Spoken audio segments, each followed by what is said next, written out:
Shadows creep, whispers travel through the night. Cross a lake, parting, no escape from their sight. Kiely invited, unaware of the plight.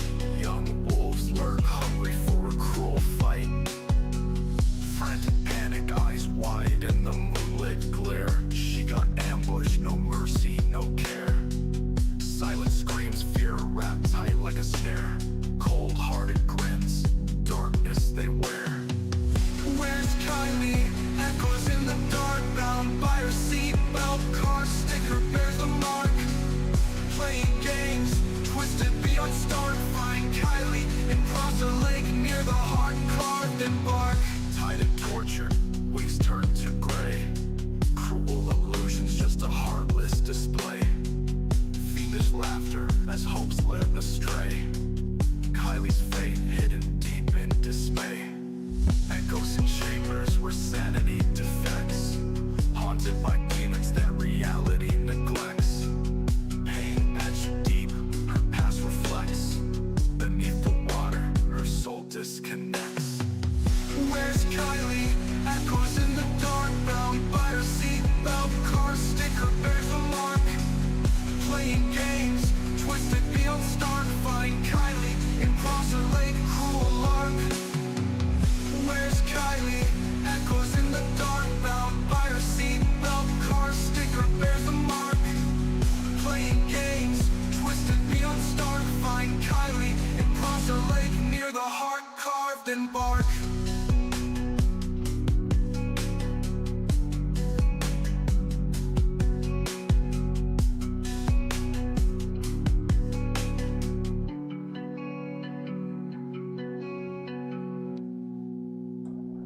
Good evening, y'all. So I wasn't expecting to do this, but I did it anyway. So the first thing that I want to go over is for whatever reason, I decided to look at the CHP report because it's really just not making any sense to me, the same discrepancies that I see in it. JR Nana Boomer had made a comment, and it got me thinking again. So I thought, why not see what DeepSeek has to say about it? So I took both versions of the CHP report, and we'll go over it in a second. First, I did a federal grant search on California Highway Patrol. They are currently receiving $66 million in federal grants. The thing that is $30 million is for a purpose of motor carrier safety assistant programs. The MCSAP is to ensure the Federal Motor Carrier Safety Administration, FMCSA, and the states work in partnership to establish programs to improve motor carrier, commercial motor vehicle, and driver safety support. But right here, FARS program. This is part of the program that they used in this MAIT report. It's a fatality analysis reporting program, FARS. They received $2.325 million towards this program, and they'll continue receiving this for the next 2 years. And what's it done for Kiely? So, with that, I went to DeepSeek. I'm going to scroll clear to the top, and all I simply asked it is, can you take a look at a report for me and highlight the inconsistencies, discrepancies, and contradictions within it from an investigator's perspective? And it said, of course, please share the report and I'll analyze it from an investigator's perspective. I'll look for inconsistencies, discrepancies, contradictions, and any red flags that might indicate errors, omissions, or potential manipulation. If you can provide specific sections or details you're concerned about, that would also help focus the analysis. Hi, CB. How you doing, honey?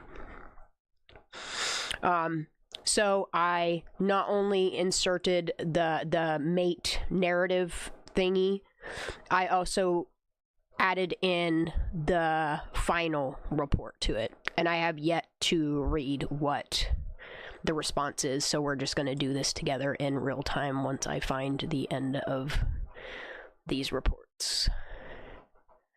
Where the hell is it at? I know I just hit enter. Oh my, it's really long. Hold on, give me 1 second. Okay. So let's read this together. This report is detailed investigation of a fatal single vehicle crash involving Kiely Rodni, who drove her 2013 Honda CR-V into Prosser Creek Reservoir on August 6, 2022. The investigation was conducted by the California Highway Patrol, CHP, Multidisciplinary Accident Investigation Team, MAIT. Below is an analysis of the report from an investigator's perspective, highlighting inconsistencies, discrepancies, and contradictions. 1. Timeline and notification discrepancies. The inconsistency in the MAIT notification date. The report states that the MAIT was notified on August 22nd, 2022 by CHP Valley Division Assistant Chief J. Ellers, page 1. However, the Honda was recovered on August 21st, 2022, and the MAIT team was already involved in retrieving the airbag control module, the ACM, and conducting a mechanical inspection on August 23rd. This raises questions about the timeline of MAIT's involvement. If the vehicle was recovered on August 21st, why was MAIT notified a day later on August 22nd? This delay could suggest a gap in initial response or coordination between agencies. 2. Physical evidence and tire tracks. Oh man, what? Tire track observations. The report mentions faint tire tracks leading into the reservoir, observed in aerial footage from August 9th, 2022, found on page 5. However, these tracks were not visible by August 21st, 2022, when the Honda was recovered, page 6. This raises questions about the reliability of the tire tracks as evidence. Holy shit. If the tracks were no longer visible, how were they definitely linked to the Honda? DeepSeek knows, y'all. The report does not provide conclusive evidence tying the tracks to Rodni's vehicle. Wow.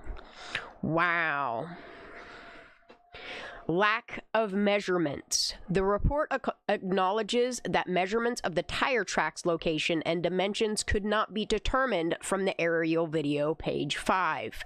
This omission weakens the evidence as precise measurements are critical for the reconstruction of the crash. DeepSeek knows. 3. Water level changes and the Honda's location. Water level data. The report provides detailed water level data from the USGS showing a cumulative change of negative 3.99 feet between August 6th and 23rd, page 8. However, the report estimates the Honda at rest location as 60 feet from the shoreline on August 6th. 2022, page 10. This estimation is based on a buoy marking the vehicle's location on August 26, 2022. The report does not explain how the 60-foot distance was calculated given the significant changes in water levels and shoreline exposure over time. This lack of clarity could lead to questions about the accuracy of the Honda's entry point into the reservoir. Y'all. DeepSeek knows. Holy shit, this is good. 4. Mechanical inspection findings. Transmission in neutral. Oh man. The report states that the transmission selector was found in the neutral position during the mechanical inspection, page 13. This is unusual for a vehicle in motion and could suggest that the transmission was shifted after the crash or that the vehicle was not in gear at the time of entry into the water. However, the report does not explore this finding further, leaving it unexplained.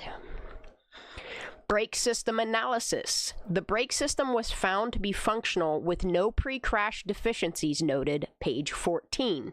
However, the report does not address whether the brakes were applied during the crash. This omission is significant as brake application could indicate an attempt to stop before entering the water. See? 5. The event data recorder, EDR analysis. No data recovered. The report states that no data could be imaged from the Honda's EDR due to prolonged immersion in the water, page 31. While this is plausible, the report does not provide details on the extent of the attempts to recover the data or whether alternative methods were explored. This lack of information could raise questions about the thoroughness of the EDR analysis. Damn, dude. 6. Video analysis and light source attribution. The alert wildfire video. Man. The report attributes a light source in the alert wildfire video to Rodni's Honda based on its movement and disappearance near the reservoir, page 28. However, the report acknowledges that the video's timestamp was not validated, page 28, footnote 19. This raises concerns about the reliability of the video evidence and the accuracy of the timeline. Well, I'll be damned. Even DeepSeek knows. Additional light source. The report notes another light source traveling a similar path as the Honda but does not stop, page 30. This observation is not explored further, leaving open the possibility that another vehicle or individual was present at the scene. The lack of follow-up on this observation could be seen as a missed opportunity to rule out other potential factors. DeepSeek knows. Number 7, human factors and intoxication narrative. Intoxication evidence. The report states that Rodni was observed consuming alcohol and marijuana at the party, page 12. However, toxicology tests on her liver tissue were inconclusive due to decomposition, and the presence of ethanol could be attributed to post-mortem processes, page 12. Despite this, the report suggests that intoxication could have been a factor in the crash, but does not provide definitive evidence to support this conclusion. This ambiguity weakens the report's findings regarding impairment. Seatbelt usage. The report notes that Rodni was found in the rear compartment of the Honda with no evidence of seatbelt usage, page 9. However, it does not explain how or why she ended up in the rear compartment. This lack of detail could lead to speculation about the sequences of events inside the vehicle. 8. Cause of the crash.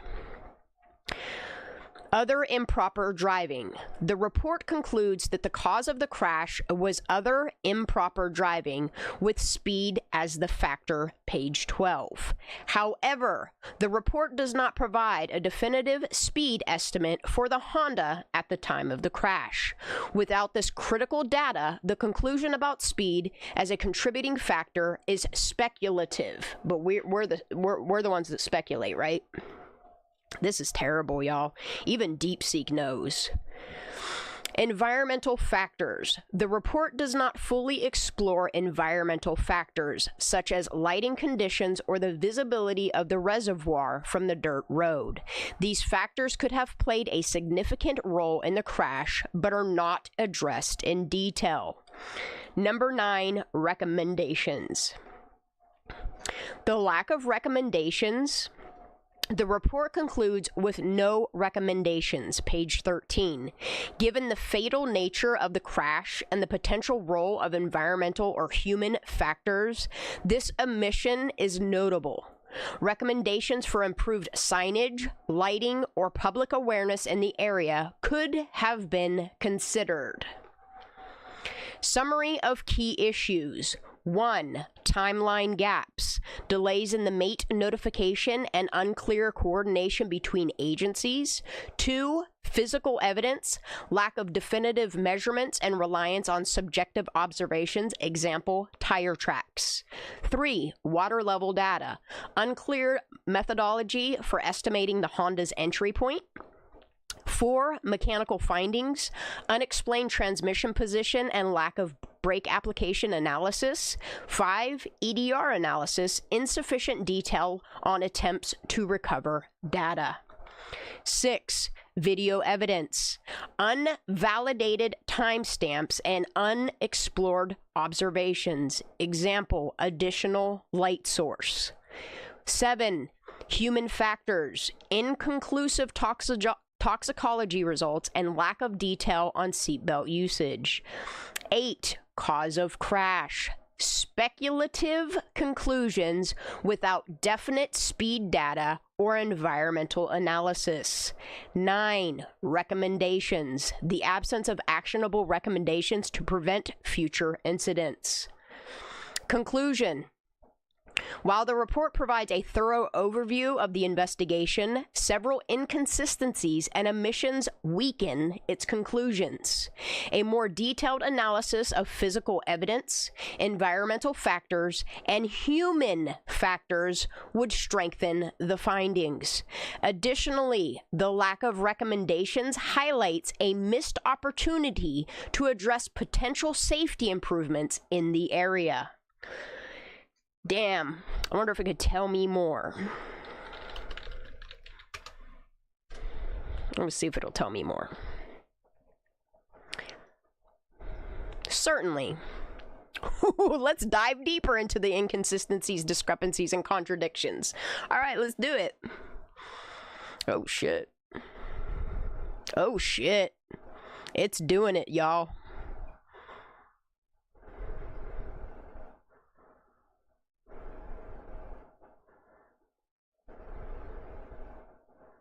It's doing it. It's doing it. It's doing it and doing it and doing it well.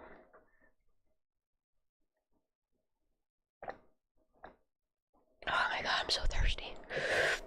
I should probably be chugging water, not soda pop. Drift, it's good to see you. John, blessings. Christine, Bexy, Mega. Who else is in here? Where did my mouse go? Oh, it's still thinking, that's why. Man, I'm really starting to love DeepSeek. Oh, shit. Oh, shit.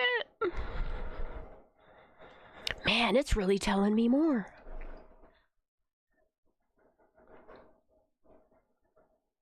Oh, SF, it's telling us the reliability of your fire cams ain't so great.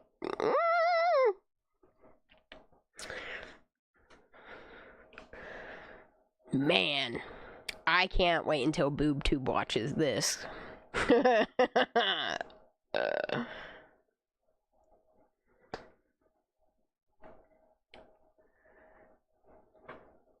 Yeah, absolutely, Drift. Since I can't get any straight answers from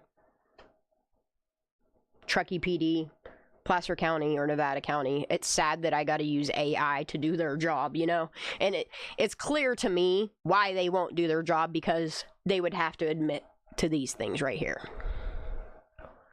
Alright, let's scroll to the top of this, man. Man, it really did tell me more. Alright, so I told it, tell me more. Certainly, let's delve deeper into the inconsistencies, discrepancies, and contradictions in the report, as well as explore additional areas that warrant further investigation or clarification. This will provide a more comprehensive understanding of the issues and potential oversights in the investigation. Y'all ready? Number 1, timeline and coordination issues. The delayed MAIT involvement. The report states that MAIT was notified on August 22nd, 2022 by CHP Valley Division Assistant Chief J. Ellers, page 1. However, the Honda was recovered on August 21st, 2022, and the MAIT team was already retrieving the airbag control module and conducting a mechanical inspection on August 23rd. This raises questions about the timeline. Why was MAIT notified a day after the vehicle was recovered? Good question. Was there a delay in recognizing the need for MAIT's expertise? Absolutely not. Or was there a miscommunication between agencies? Possibly accidentally on purpose. This delay could have impacted the preservation of evidence, particularly for time-sensitive data like the event data recorder. Inconsistent reporting of key dates. The report mentions that the Placer County Sheriff's Office, PCSO, was notified of Rodni's disappearance on August 6th, page 6. However, the MAIT supplemental investigation was requested on August 22nd, page 1. This 2-week gap between the crash and the MAIT investigation could have led to degradation of evidence, such as tire tracks or environmental conditions at the scene. So this has nothing to do after the extraction. This is clearly put that CHP, MAIT should have been on scene on August 6th through the 21st to start conducting, I don't know, tire track documentation, which is kind of crazy that the only date of information that they're willing to release footage of is from August 9th and 23rd.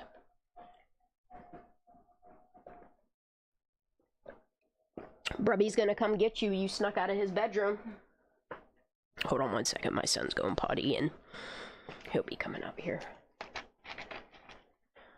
Brubby's gonna come get you. He's gonna come snatch you up.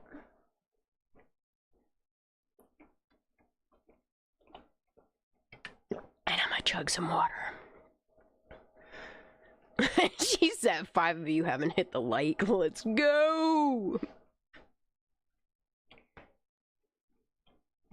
You know what's crazy is every time someone says let's go, or I see that let's fucking go on X, I can't help to hear the kid's voice in that white truck when he's doing that burnout on camera where he's like, let's go! You know what I mean? She said 5 FBI lurkers in here learning something. Nah, it's probably Megan's fucking weirdo crew. They hate me so much, but they can't help but to watch me. I'm just waiting for my son to do his thing so that he can come get his kitty cat. And then we'll continue on with the physical evidence and scene analysis. Oh, man. My nerves are going crazy today. Oh, shooting out of my elbow. It probably doesn't help that I've been, instead of sleeping in my bed, I've been sleeping on my fucking concrete floor to help straighten my back out. But it's hurting the rest of me.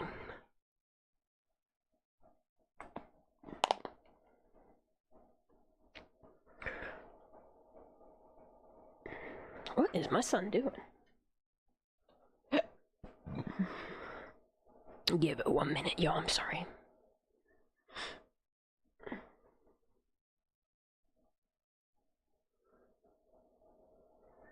Hi, White Rain. How you doing, babe?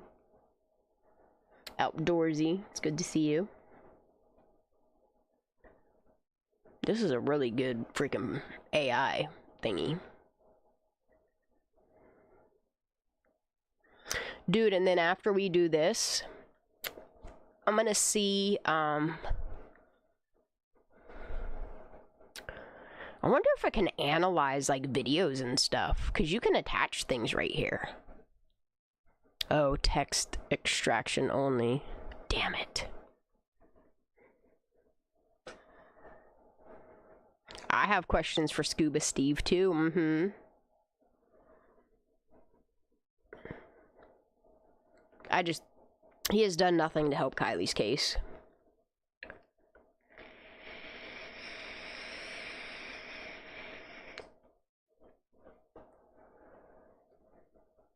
It's because it's Megan's weirdo friends. One's probably that fucking Consumer bitch.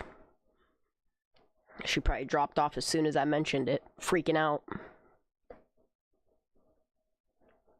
I just have never seen a group of people that don't want to hear nothing about Kiely, can't stand my guts, but yet they can't help but to watch me over and over and over again. It's fucking weird as hell. But we're the stalkers, y'all.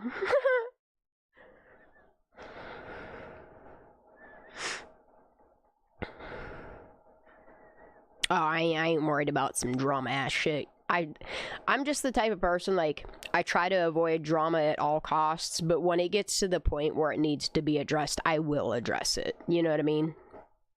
But yeah, I'm happy that I stuck with it and never gave up too.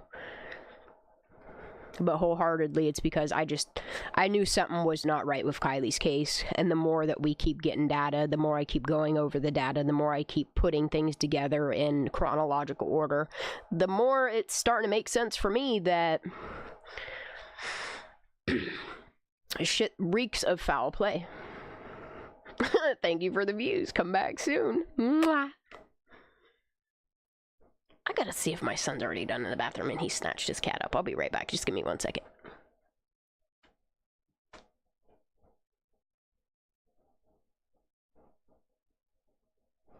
Is she bothering you or something? Huh? Oh, is she being bad? Okay, she'll be out here. You come be bad out here. Come on, come be bad. Come on. We need. You want Mama to turn your thing on? Here. I said, Grubby, you're driving Grubby nuts already. He's trying to sleep. It's almost 2 in the morning. Here. Here. Take your thing. Here, you in here. Eat it. I'll wear her out with her laser light thingy.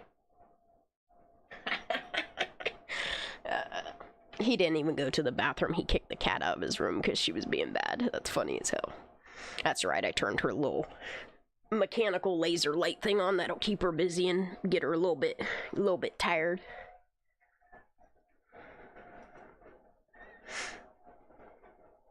Alright, y'all ready to continue? I don't see a brutally honest. How come? Oh yeah, I do. How you doing, honey? Is that Kiki? I don't know if it is. Not sure. Anyway, okay, let's continue. Number 2, physical evidence and scene analysis. Tire tracks. The report identifies faint tire tracks leading into the reservoir observed in aerial footage from August 9th, page 5. However, by August 21st, 2022, these tracks were no longer visible, page 6. This raises several questions. Were the tire tracks definitely linked to Rodni's Honda, or could they have been from another vehicle? Why were the tracks not documented or measured earlier, given that the vehicle was reported missing on August 6th? The lack of measurements or forensic analysis of the tire tracks weakens their value as evidence. And remember, y'all, I said that they should have done those pours that they do to take prints of the tire tracks and compare them to her actual tires. I think if they had done that, they'd have seen really quickly that the tire treads do not match. They get paid millions of dollars from federal grant monies to fell victims. It is unacceptable. Water level changes. The report provides detailed water level data from the USGS showing a cumulative change of negative 3.99 feet between August 6th and 23rd, page 8. However, the report estimates the Honda's at-rest location as 60 feet from the shoreline on August 6th, page 10. This estimation is based on a buoy marking the vehicle's location on August 21st, 2022. The methodology for calculating the 60-foot distance is not explained, and the significant changes in water levels and shoreline exposure over time makes this estimation questionable. Slope of the shoreline. The report states that the shoreline had a descending slope of approximately 11 degrees, page 10. However, it does not explain how this slope might have affected the vehicle's trajectory or speed as it entered the water. A steeper slope could have contributed to the vehicle's momentum, but this factor is not explored in detail. Exactly, CB. Someone would have seen the tire tracks on the 6th, 7th, or 8th. And like I keep saying, if you look at any footage between the 6th and the 9th, you will see those deep, deep, deep mudded tracks that are to the left side of that peninsula. And then you'll also see the deep, deep, deep rutted tracks that are all below the sanctuary. Those same tracks that are documented then are still clear as day on the footage from the 21st and 23rd. 3. Mechanical inspection findings. The transmission in neutral. The report notes that the transmission selector was found in the neutral position during the mechanical inspection, page 13. This is unusual for a vehicle in motion and could suggest several scenarios. The transmission was shifted into neutral after the crash, possibly by Rodni, can be possible, she's in her hatch, or another individual. The vehicle was not in gear at the time of entry into the water, which could indicate a mechanical failure or a driver error. I'm honestly surprised it doesn't say something about foul play here, with it being in neutral. The report does not explore these possibilities, leaving this finding unexplained. He's not wrong that the cat's being bad, but it's okay. Let her climb up her wall. She has a whole wall full of bridges and boxes and shelves and stairs and all kinds of shit. Let her go crazy up there. Brake system analysis. The brake system was found to be functional, with no pre-crash deficiencies noted on page 14. However, the report does not address whether the brakes were applied during the crash.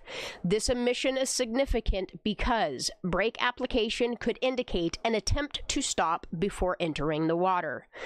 The absence of brake application could suggest that Rodni did not see the reservoir or was unable to react in time. 4. The event data recorder analysis. No data recovered. The report states that no data could be imaged from the Honda's EDR due to prolonged immersion in water, page 31. While this is plausible, the report does not provide details on the extent of the attempts to recover the data, which I think they tried once and was like, fuck it, good enough, we'll just make it up as we go along. Whether alternative methods such as drying or repairing the module were explored. I don't think they bothered. The potential impact of water damage on the EDR's ability to retain data. This lack of information raises questions about the thoroughness of the EDR analysis and whether all possible efforts were made to recover critical data. The gear in neutral is sus as fuck along with other things. It's not just one thing with this case. Oh, I know. Have you seen my live where we take DeepSeek and I put all the autopsy stuff in it? Because that one is just, that one's mind-blowing as well. Even DeepSeek knows Kiely Rodni did not drown. Number 5, the video analysis and light source attribution.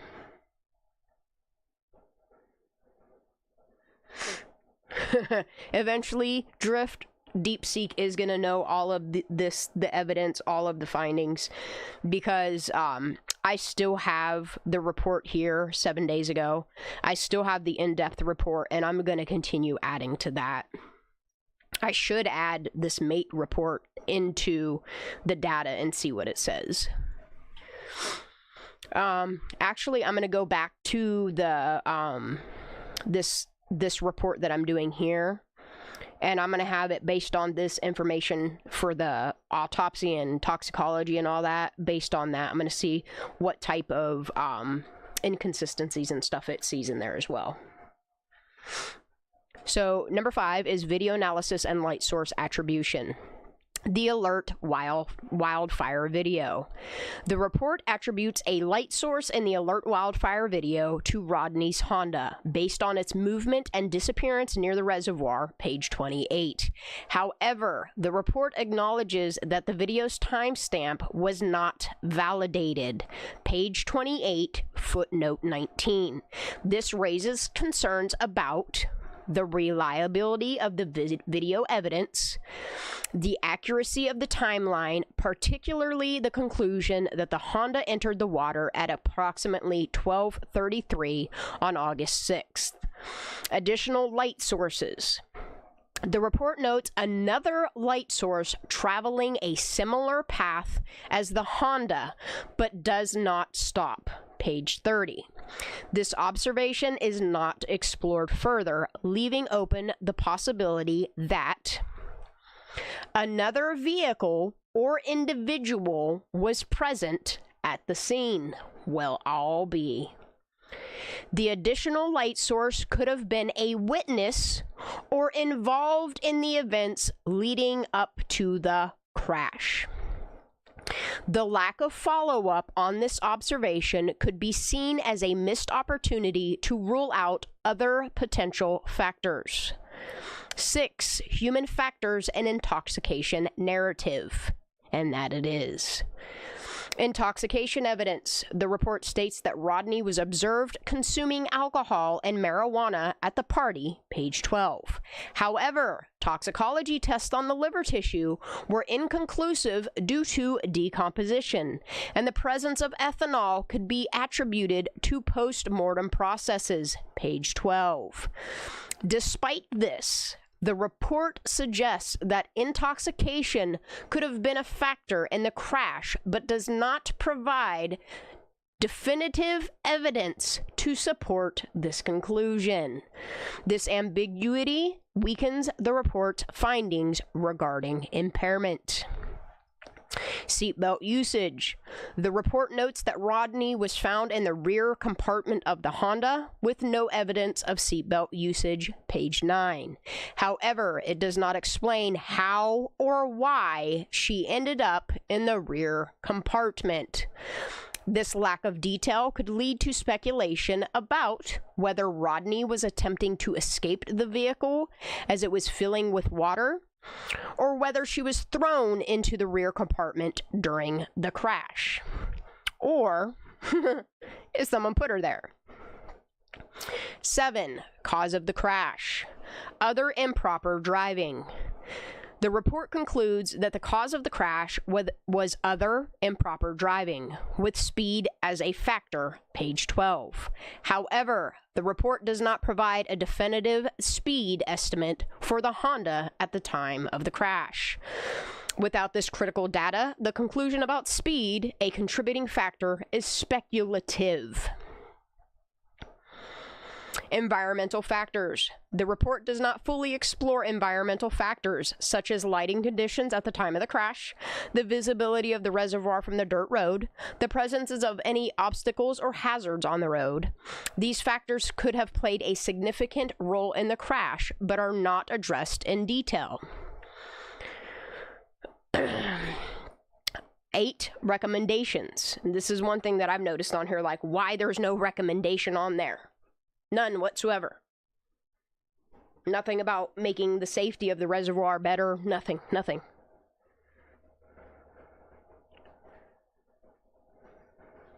Yeah, it's very savvy. I absolutely love DeepSeek.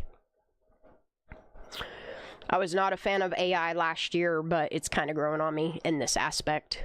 Lack of recommendations. The report concludes with no recommendations on page 13. Given the fatal nature of this crash and the potential role of environmental or human factors, this omission is notable. Recommendations for improper signage, lighting, or public awareness in the area could have been considered. Oh my goodness. 9. Additional areas for investigation. Cell phone data. The report mentions that cellular phone data was obtained by Nevada County Sheriff's Office, page 12, but does not provide any details about the findings. Cell phone data could provide insights into Rodni's actions and state of mind leading up to the crash. Same with Samantha Smith. Witness statements. The report references numerous interviews conducted by Nevada County Sheriff's Office, Placer County Sheriff's Office, and the FBI on page 12, but does not summarize or analyze these statements. Witness accounts could provide valuable context about Rodni's behavior at the party and her condition when she left. Vehicle modifications. The report notes that the Honda was equipped with tires that were an 1/18 of an inch larger in diameter than the suggested OEM size, page 15. I didn't notice this, but good catch, DeepSeek. While this is a minor difference, it could have affected the vehicle's handling, particularly on uneven terrain. This factor is not explored in the report. Conclusion. The report provides a thorough overview of the investigation, but contains several inconsistencies, omissions, and speculative conclusions. A more detailed analysis of the physical evidence, environmental factors, and human factors would strengthen the findings. Additionally, the lack of recommendations highlights a missed opportunity to address potential safety improvements in the area. Further investigation into the timeline, which is lacking, witness statements, which are lacking, and cell phone data, which is lacking, could provide additional insights into the crash. I'm going to ask it, based on this information, is it possible foul play is a factor with the car being in neutral and the alert wildfire camera footage?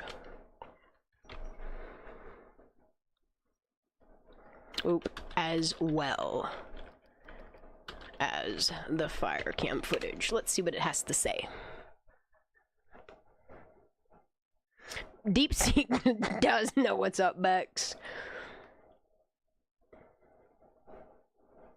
Yeah, and you can't just drive at high speeds, especially in neutral. Exactly that, CB.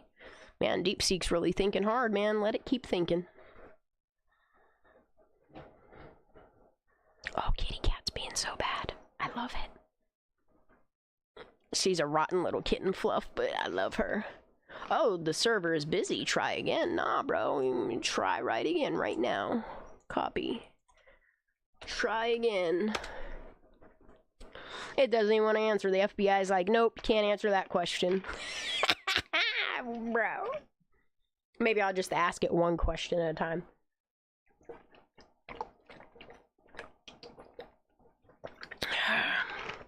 It might only need one question. Hold on.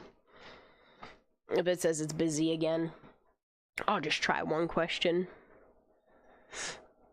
Yeah, and then I noticed that Chipmunk Hill, Oil Pan Hill, whatever the hell it's called, there's a sign there that says no vehicles are allowed to be there. All right, server's busy. All right, so let's just ask it about the car being in neutral. I've never had it tell me that the server's busy.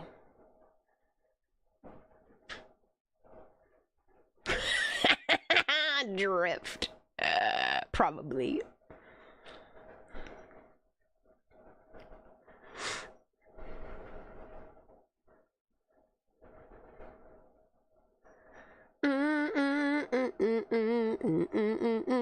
Come on, think. Alright, if the server's busy on that, I'll ask it in a minute, so...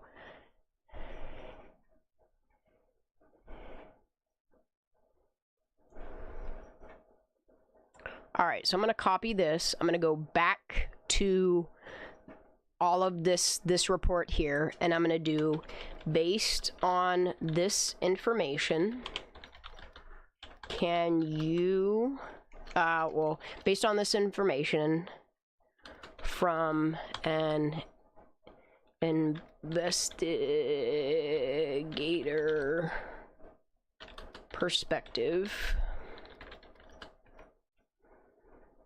highlight any inconsistencies, discrepancies, and contradictions within this report. And keep in mind, yeah, I broke it. Well, it's definitely called Oil Pan Hill for a reason. You can bust that shit right out trying to go up that. But yeah, like, it's crazy to me that on Oil Pan Hill, there's signage there that you're not allowed to take cars up there. But yet, they can't simply go out to that peninsula. And I don't know, because they're all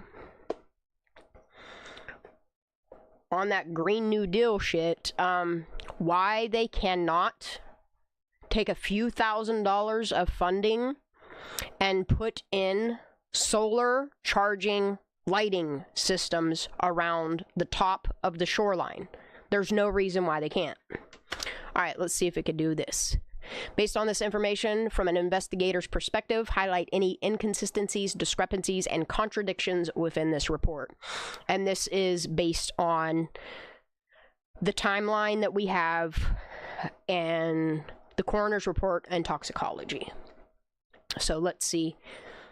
Man, I hope that it's not being bogged down right now.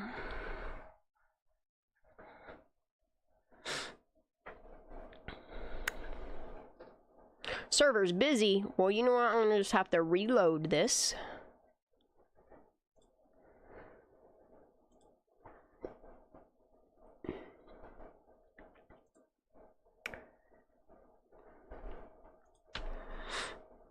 Let's try it again.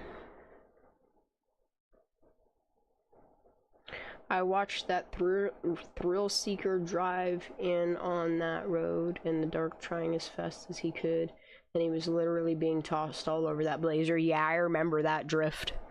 I have quite a few videos of people driving Prosser at the daytime and a lot of them at night. And it's one thing that I notice is how thrown about their vehicles are. Oh, come on. I've never had DeepSeek be busy.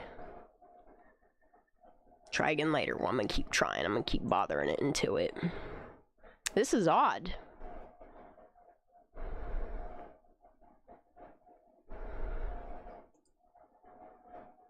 Let me copy this and try this again. I'm gonna keep putting it in until it answers me.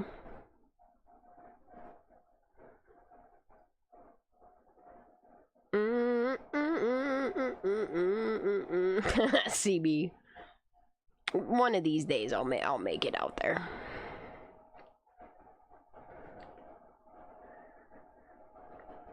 I've seen a lot of 4x4 vehicles, whether they're Jeep 4x4s, Wrangler 4x4s, yeah, and just tossing people around like a ragdoll, literally.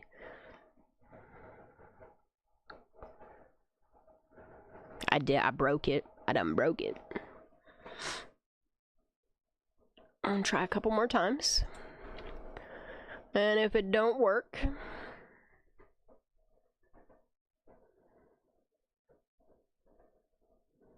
I'm gonna try something else. Server is busy on that one too. Dang, everybody's bogging. Everybody wants to ask DeepSeek questions now.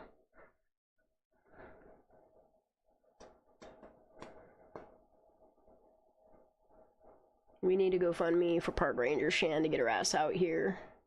Job listing is open. I'll provide tour guide and house. See me? I would not want to be a park ranger in that area. Nope. Man, why does this server gotta be busy right now? I'm busy trying to research shit. Come on. I need your opinion, DeepSeek. Come on, come on. I don't know, I really like this AI stuff. Wonder if I could get Grok to do the same thing. Y'all want to try it with Grok now? See what Grok says? Compare the two? Y'all, if you want me to try Grok, put a 1 in chat. See if Grok can pull anything out of this stuff. So it'll be this one here. Alright, you don't even need to throw a 1 in chat. I'm gonna just go ahead and do it. Alright, so let's start with this. Let me go to my X account. Grok is the AI tool like DeepSeek, but it's part of X Premium. Like when you pay for your check mark, it includes Grok with it. Alright.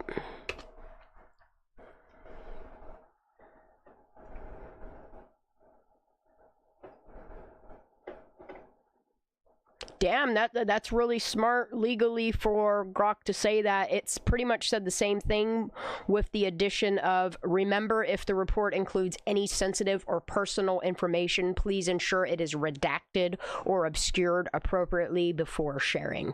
Which, that's if you share this post, which I never share any of the stuff that I do on Grok unless it's on a live. So I don't ever share these as posts on there. All right, so let's go back to here.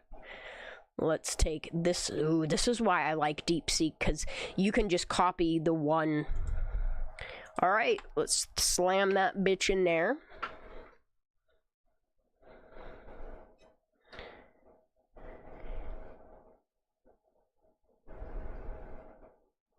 All right, so let me see what... Response 1 or response 2? What? I want to see both responses. Thank you for sharing the report below. I will analyze the document from an investigator's perspective, highlighting inconsistencies, discrepancies, and contradictions. My analysis will focus on critically examining the information provided, ensuring that I do not accept the established narrative uncritically, and pointing out areas where further clarification or investigation might be warranted. Or response 2. Below is an analysis of provided report focusing on inconsistencies, discrepancies, and contradictions from an investigator's perspective. The report is detailed, but several areas warrant scrutiny due to potential issues in the timeline, evidence interpretation, and documentation. Wow. I want to see both of these, dude. Oh, we can look at both of them. I can just scroll. Oh, my. Oh, my. All right, we're going to read both of these. Wow, so the first one's really short, and then I'll click on the second one. So, response 1, analysis of inconsistencies, discrepancies, and contradictions. 1, timeline, notification discrepancies.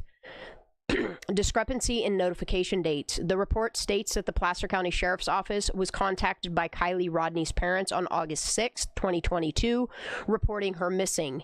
However, the MAIT investigation was not requested until August 22nd by CHP Valley Division Assistant Chief J. Ellers, and the MAIT response began on August 23rd. Investigator's perspective. This raises questions about the delay in involving the multidisciplinary accident investigation team. Why was there a 16-day gap between the initial missing person report and the formal request for MAIT assistance, especially given the discovery of the vehicle and the victim on August 21st, 2022? This could indicate potential coordination issues or delays in escalating the case to specialized teams. I think they were avoiding at all costs for this to be a crime scene is what it is. Contradictions in the crash time versus discovery time. The crash is reported to have occurred at 3200, so 12:32, on August 6th. However, the vehicle and the victim were not located until August 21st. Despite aerial searches, example August 9th, 2022, and tire tracks being visible in the aerial footage. Good pointing out there, Grok. Investigators' perspective. The faint tire tracks observed in the August 9th aerial video were apparently unnoticed during the search. Isn't that convenient? This suggests a potential oversight in the initial search efforts.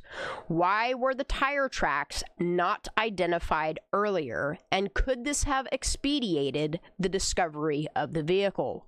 This discrepancy highlights a possible gap in search protocols or analysis of available evidence. Exactly, CB. 2. Physical evidence and scene assessment inconsistencies. Discrepancy in the tire tracks analysis. The report mentions that tire tracks and ground scars observed during the August 23rd, 2022 scene inspection were determined to be unrelated to the pre-crash travel of the Honda. However, faint tire tracks observed in the August 9th aerial video were described as in line with the submerged location of the Honda. From an investigator's perspective, this presents a contradiction. If the tire tracks from the aerial video were in line with the vehicle's final location, why were the tracks observed on August 23rd deemed unrelated? Were the tracks from August 9th conclusively linked to the Honda, or was this just an assumption? The report lacks clarity on how this determination was made, which could undermine confidence in the physical evidence analysis. Inconsistencies in the shoreline distance. The report states that the Honda was located approximately 60 feet from the shoreline on August 6th, based on the water level data. However, on page 8 of the narrative supplemental section, which is crazy that they put narrative on there, but that's what's on the report, narrative. The vehicle is described as being approximately 200 feet from the shoreline under approximately 14 to 16 feet of water. That is correct. Investigators' perspective. This is a significant discrepancy. Was the vehicle 60 feet or 200 feet from the shoreline? The difference could impact the reconstruction of the vehicle's path and the analysis of how it entered the water. The report should clarify the source of these conflicting measurements and reconcile them. See? Even Grok knows that this report needs reopened and reinvestigated. Contradiction in water depth. The report notes that the water depth at the Honda's at-rest location was not determined. However, the narrative supplemental section states that the vehicle was under approximately 14 to 16 feet of water. Investigators' perspective. If the water depth was not determined, how was the 14 to 16 feet estimate provided? AWP. This contradiction suggests either an unverified assumption or a missing step in the investigation. It is kind of weird how they won't mention AWP, but that's okay. Precise water depth is crucial for understanding the vehicle's submersion dynamics. 3. The vehicle's mechanical inspection discrepancies. Discrepancies in the transmission position. Here we go. Grok sees it too. The mechanical inspection, page 13, states that the transmission selector was found in the neutral position. However, the report does not address whether this position was a result of the crash, water ingress, or driver action. From an investigator's perspective, the neutral position could be significant. Was the vehicle intentionally placed in neutral, or did it shift during the crash or submersion? The lack of analysis on this point leaves a gap of understanding the driver's actions or potential mechanical issues. Contradiction in the DTC analysis. The DTC scan on page 19 revealed multiple current active codes related to communication malfunctions. Example, the FCAN, bus off malfunction, communications issues with the powertrain control module. The report concludes that none of the stored DTCs indicated the presence of any pre-existing conditions or deficiencies contributing to the crash. From an investigator's perspective, this conclusion may be premature. While the codes could be attributed to water damage, the report does not definitively rule out pre-crash communications issues. For example, could a malfunction in the powertrain control module communication have affected the vehicle's performance? The report should provide a more thorough analysis of these codes' potential relevance. Inconsistency in tire size analysis. The tire sizes on the Honda were 235, 65, radial 16, slightly larger, 0.18 of a hundredths of an inch diameter than the OEM recommended size of 215, 70 R16. The report states this difference was approximately 0.6% larger and implies it was negligible. Investigators' perspective. While the size difference may seem minor, the report does not analyze whether this could have affected the vehicle's dynamics, such as speedometer accuracy or handling, especially on uneven terrain. This oversight could be relevant in understanding the vehicle's behavior leading up to the crash. I know you are, Billy, and that's okay. We're here for it no matter what. 4. Video analysis and light source attribution, discrepancy in the light source identification. The alert wildfire video analysis, pages 27 through 28, attributes a light source to the Honda based on its movements and location. However, the report also notes another light source traveling a similar path at the 30-minute, 2-second, and 7/100ths to 31-minute, 56 seconds, and 7/100ths of a second that did not stop. From an investigator's perspective, the attribution of the light sources to the Honda is speculative and not conclusively proven. The presence of another vehicle light source in the same area raises question about whether the observed light could have been from a different vehicle. The report should address the possibility more explicitly to avoid confirmation bias. Damn. Contradiction in the video timestamp validations. The video analysis references timestamps embedded in the alert wildfire video, but notes that the timestamps displayed on video was not validated. From an investigator's perspective, if the timestamps were not validated, how can the report confidently attribute the light source's movements to specific times? This lack of validation undermines the reliability of the timeline construction. Or reconstruction. 5. Intoxication and impairment analysis. The inconsistencies in impairment evidence. The report states that the tissue test detected ethanol, caffeine, nicotine, cotinine, and delta-9 THC in Rodni's liver. However, it also notes that ethanol could be attributed to decomposition, and there was not clear enough evidence to place her under the influence of alcohol or marijuana. From an investigator's perspective, the report's conclusion that impairment could have been a factor was not clearly established and is inconsistent with the lack of definitive evidence. This creates ambiguity. If the impairment cannot be confirmed, it should not be suggested as a potential factor without stronger evidence, as this could lead to speculative conclusions. 6. Cause of collision and speed analysis. Contradictions in speed as a factor. The report concludes that other improper driving was the cause, with speed as the contributing factor. However, no specific evidence of the vehicle's speed is provided. Example, no EDR data was recovered and tire tracks indicated a relatively straight path.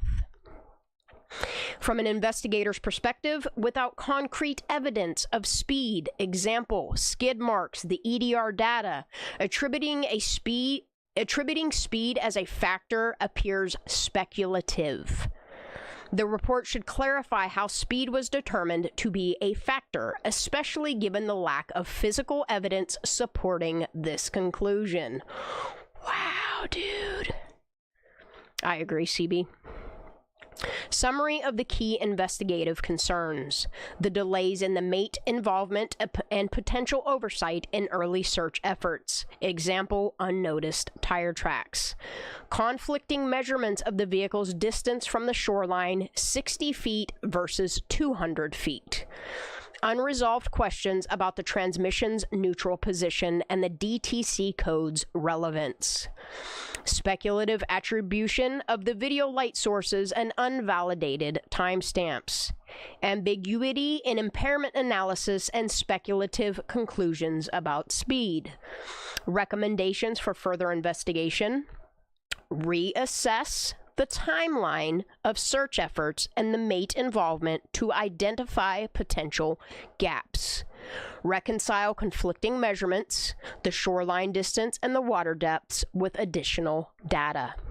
Conduct a more thorough analysis of the DTC codes and their potential pre-crash relevance. Validate video timestamps and explore alternative explanations for observed light sources. Clarify the basis for speed and impairment conclusion, ensuring they are evidence-based. Well, I'll be. This analysis highlights areas where the report's conclusions may be speculative or inconsistent. If you have additional documents or specific sections you'd like me to focus on, feel free to share them. I can also generate images. What? It can generate images? Yeah! I'm going to copy this part right here, and I'm going to have it generate images. But first, we're going to go, because side 2 is much longer. Much, much longer. Y'all ready for this? I'm going to click on, if needed, I can assist in generating visual aids to clarify the findings, but I will not generate charts or diagrams specifically as per my limitations. Okay. All right, so we're gonna... All right, y'all ready? It's probably gonna be the same thing, just more detailed, but I don't care. We're going over this. We're doing this for Kiely. All right. Response 2. Below is an analysis of provided report focusing on inconsistencies, discrepancies, and contradictions from an investigator's perspective. The report is detailed, but several areas warrant scrutiny due to the potential issues in the timeline, evidence interpretation, and documentation. These findings are organized by category for clarity. Number 1, timeline inconsistencies. Crash time versus video evidence. The report states that the crash occurred at approximately 12:32 on August 6, 2022, page 6, narrative supplemental. However, the alert wildfire video analysis, page 28, indicates the light sources attributed to the Honda being last seen at 34:33.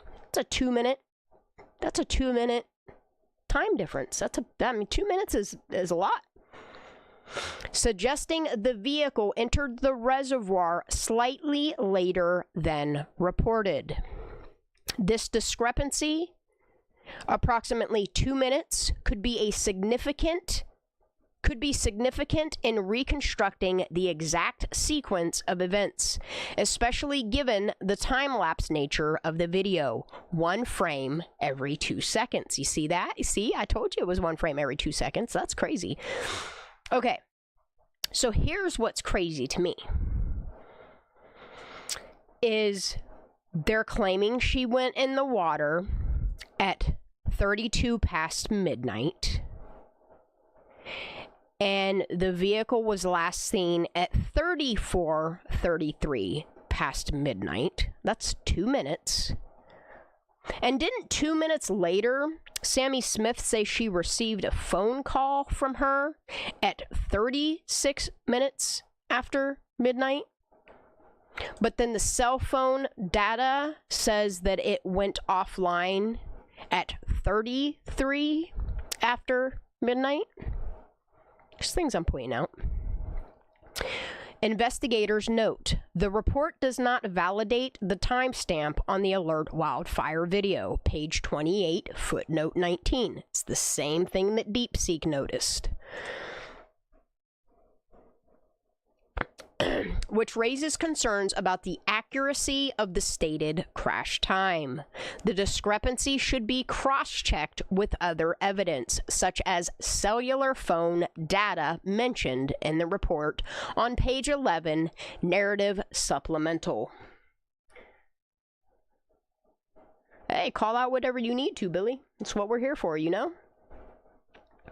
Notification and investigation start. The report states that the CHP began investigation to the fatal traffic collision only after the Nevada County Sheriff's Office determined there was no criminal involvement, following the recovery of the vehicle and body on August 21st, 2022, page 7, narrative supplemental. However, the MAIT investigation began on August 22nd, page 1, introduction, suggesting a potential overlap or premature initiation of the traffic investigation before the criminal investigation was fully concluded. You heard it here, y'all. Premature initiation of the traffic investigation before the criminal investigation was fully concluded. Right there. Investigators note, this overlap could indicate a lack of clear delineation between the criminal and traffic investigation, potentially affecting the chain of custody or evidence interpretation. 1203 was her 360 location, yes. It was the last ping from her Snapchat. Or no, 1233 was the last ping. 1203 is when her location was turned off on her. Yes. 2 physical evidence discrepancies. Tire tracks interpretation.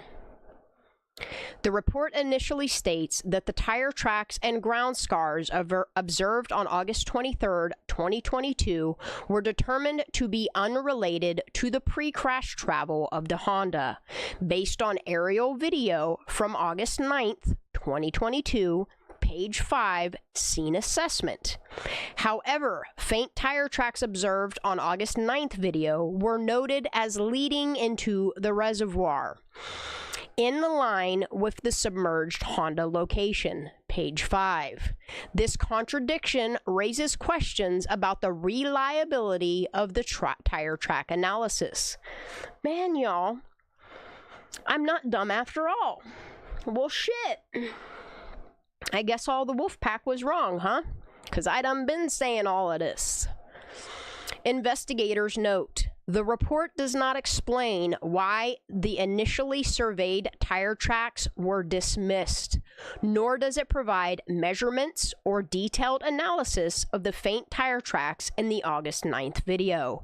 This lack of documentation undermines the conclusion that the tire tracks were unrelated. Distance from the shoreline. The report states that the Honda was approximately 60 feet from the shoreline, which we know that.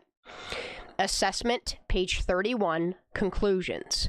However, the narrative supplemental, page 8, states that the vehicle was approximately 200 feet from the shoreline when located. This significant discrepancy in the distance measurements could affect the understanding of the vehicle's trajectory and speed.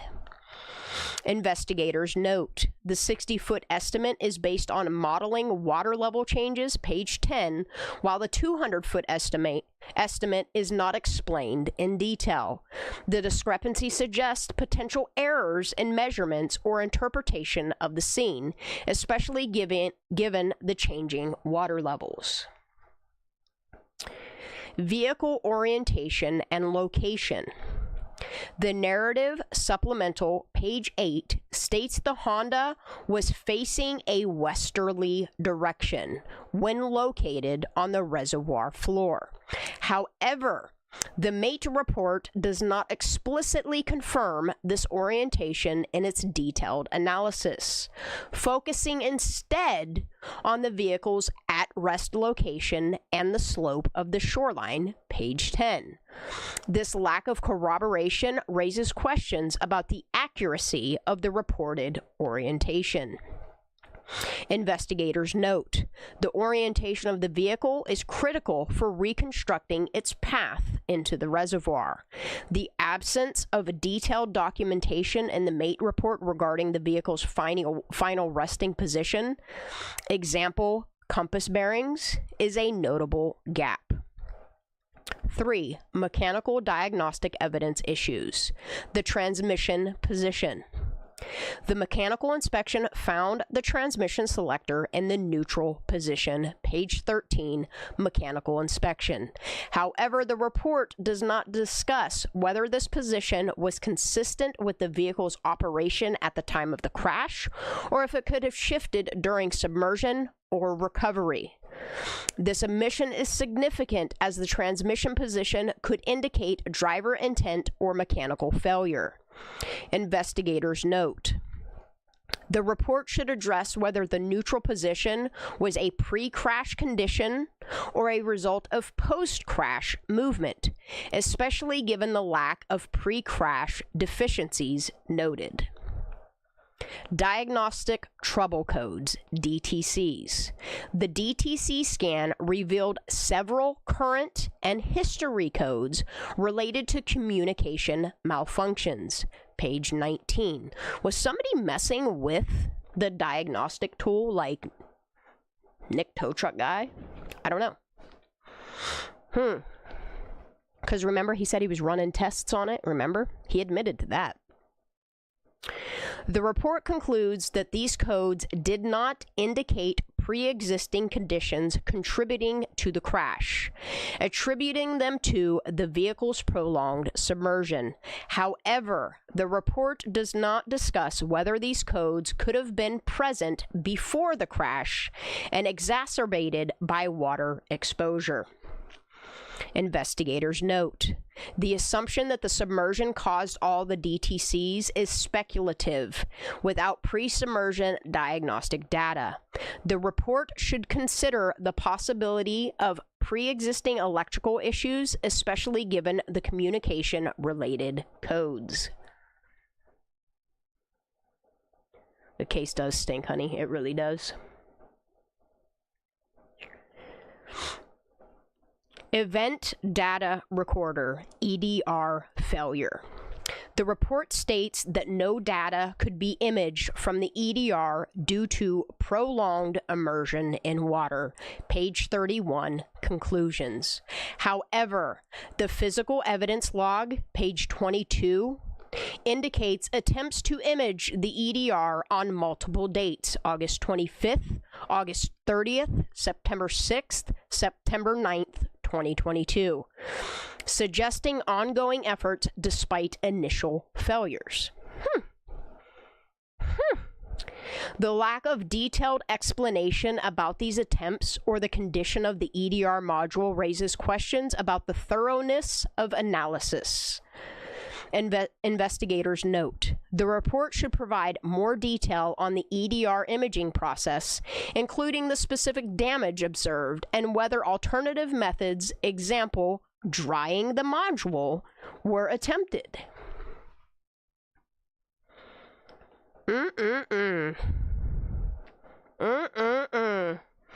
I remember the picture that we got was them, and that's what's crazy is they documented putting spray foam liquid cleaner on it.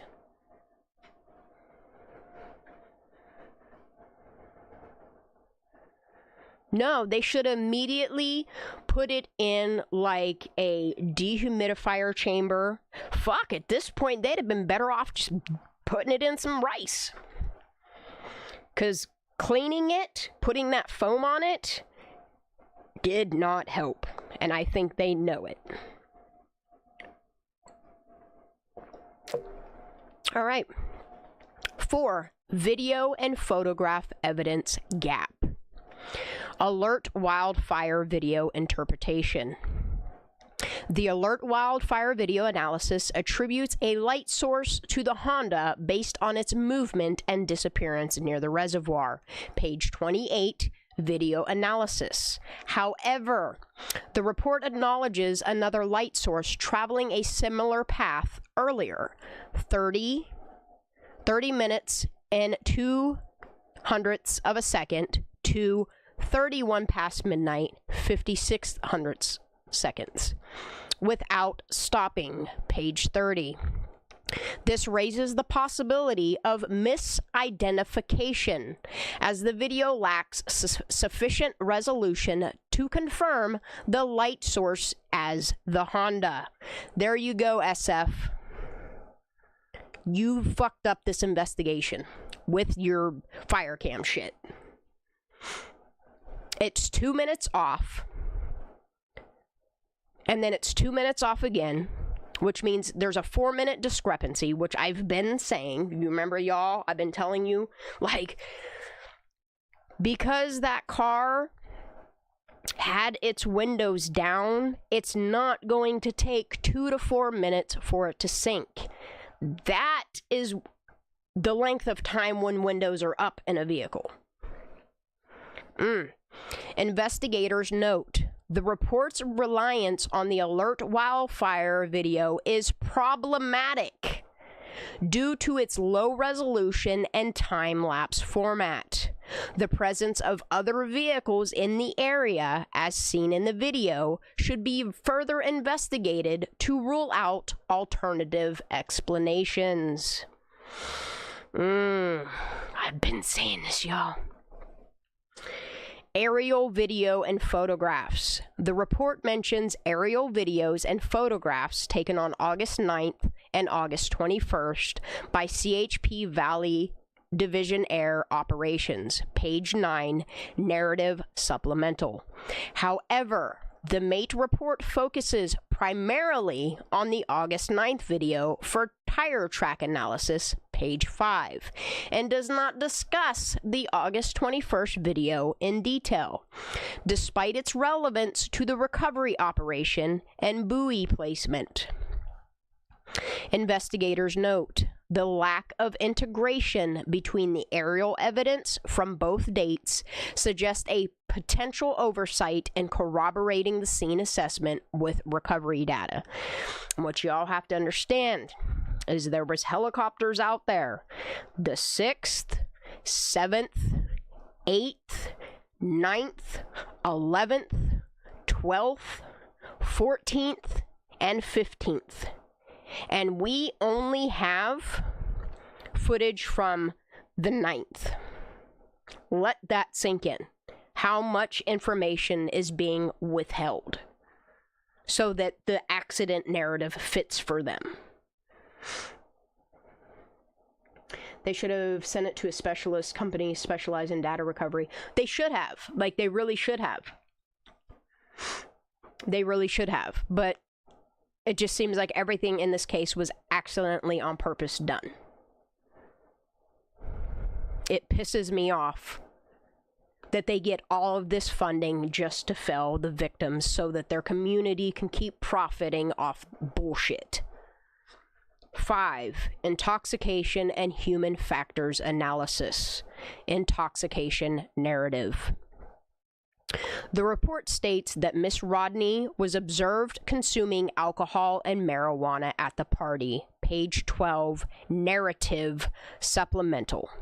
But concludes there is insufficient evidence to establish impairment due to the inability to test blood alcohol content, BAC, after prolonged submersion.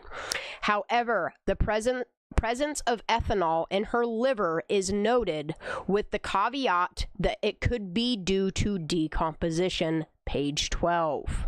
And the autopsy toxicology report says that it is due all or part to decomposition. Investigators note the report's ambiguity regarding the intoxication as concerning, as it does not adequately explore alternative indicators of impairment. Example, witness statements, video evidence of behavior. The assumption that decomposition accounts for ethanol presence should be substantiated with expert analysis. Man. And what has Cass Thinks and Draw Latina been trying to say from the jump?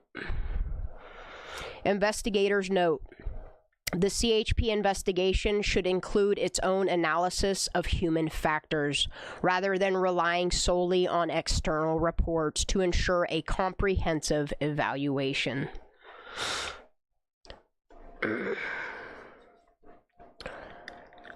6. I hate them too. I really do. And I hate this for Kiely. 6. Cause and conclusions. Cause determination. The report concludes that the cause of the crash was other improper driving, with the speed of V1 as a factor. Page 12, narrative supplemental. However, the evidence supporting speed as a factor is weak, relying primarily on the assumption that Miss Rodni was unable to stop or turn before entering the reservoir. Page 13. The report does not provide specific speed estimates or calculations based on tire tracks, video analysis, or vehicle dynamics. And see, that's like, I've looked into CHP MAIT, and there are thousands and thousands of pages of scene reconstruction and analysis. Blew my fucking mind. I honestly thought that they were going to do this child some fucking justice and crack this case wide open and make sure that it was investigated properly as a crime. But as you see up here, they even say that they failed to even close off the crime investigation before just moving on to an accident theory. Investigators note the determination of speed as a factor is speculative without quantitative data. The report should include a more rigorous analysis of the vehicle's trajectory, the slope, and braking capabilities to support this conclusion. Impairment factor. The report suggests that Miss Rodni's level of impairment could have also been a factor, but states that there is no evidence obtained to clearly establish impairment. Page 13, narrative supplemental. This contradiction undermines the report's credibility, as it raises the possibility of impairment without substantiating it with evidence. It's corruption, y'all. Investigators note the report should either exclude impairment as a factor or provide a more detailed analysis of available evidence. Example, witness accounts, tissue test results to support or refute this hypothesis. Wow. 7. Documentation and administrative issues. Evidence log dates. Hold on. I'm sweating. I'm sweaty. The physical evidence log, page 22, lists item 12, a DVD containing video files, as being booked into evidence on March 13th, 2024, which is well after the investigation's timeline of August 22nd. This date discrepancy suggests a potential error in documentation or a delay in evidence processing. Investigators note, the report should clarify whether this date is accurate or a typographical error, as it raises concern about the chain of custody and evidence management. 2 years and 6 months. Yep. And it took them 2 years and 5 months to fucking do this report. Reviewer dates. The narrative supplemental sections, pages 6 through 13, list the preparation dates as August 6, 2022, and the review dates as August 22nd, 2024. The preparation date is implausible, as it coincides with the crash date and predates the investigation. The review date in 2024 also raises questions about the timeliness of the report's finalization. Yikes, y'all. Investigators note, these dates suggest potential administrative errors or backdating, which could affect the report's credibility. The correct preparation and review dates should be verified. Damn.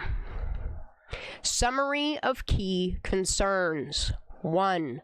The timeline discrepancies. The crash time at 32 past midnight does not align with the alert wildfire video evidence, 34 minutes and 33 hundredths of a second, and the overlap between criminal and traffic investigation is unclear. 2. Physical evidence issues. Contradictory interpretations of tire tracks, inconsistent distance measurements, 60 feet versus 200 feet, and the lack of detailed vehicle orientation data. 3. Mechanical and diagnostic gaps, unexplained transmission position, speculative DTC conclusions, and insufficient detail on the EDR imaging attempts. 4. Video and photographic evidence, potential misidentification in the alert wildfire video, and underutilization of the August 21st aerial evidence. 5. Intoxication and human factors. Ambiguity regarding the impairment and lack of independent human factor analysis. 6. Cause determination. Weak evidence for speed as a factor and contradictory statements about impairment. We all know Kiely Rodni did not drown. Yes, that. And they do need to reinvestigate this case. 7. Documentation errors, inconsistent evidence, log dates, and implausible preparation and review dates in the narrative supplemental sections. Recommendations for further investigation. Reconcile the timeline discrepancies by validating the alert wildfire video timestamps and cross-referencing with cellular phone data, which is still off from our cell phone data.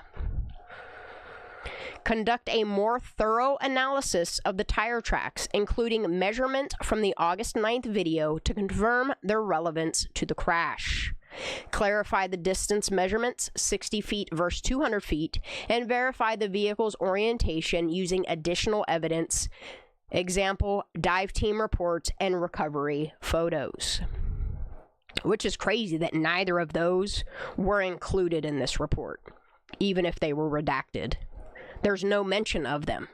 No mention of dive team reports, drone footage used, or recovery photos. Like, it's crazy. Investigate the transmission position and the DTCs to further rule out pre-crash mechanical or electrical issues or tampering. Enhance the video analysis by considering alternative light sources and integrating August 21st aerial evidence. Obtain expert analysis on the tissue test results to better assess the role of intoxication in the crash. Review and correct the administrative errors in the evidence log and narrative supplemental dates to ensure accuracy and credibility. This analysis highlights the need for a more rigorous and consistent approach to the investigation to resolve these discrepancies and ensure a reliable conclusion. Yeah. All right. Generate.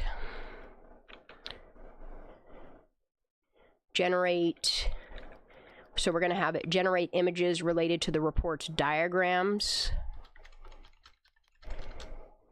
and scenes. Okay. Let's see what it'll do.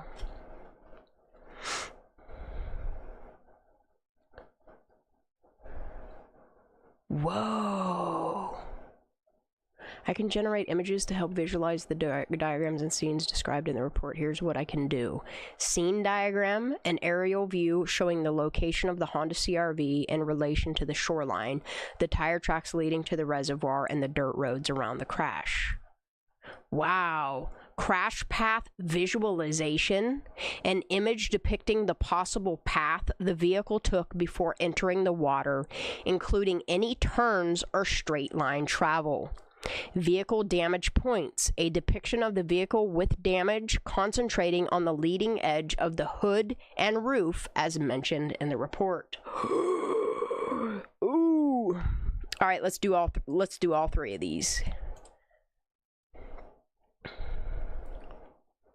Start with a scene diagram. See, this is why I pay for Grok. It's worth the 100 and whatever. Yo, what?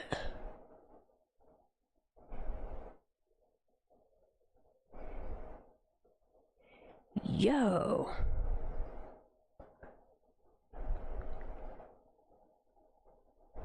Hold on, let me see if I could do that. And then I think I can generate 200 things every 2 hours, so let's see what it generates.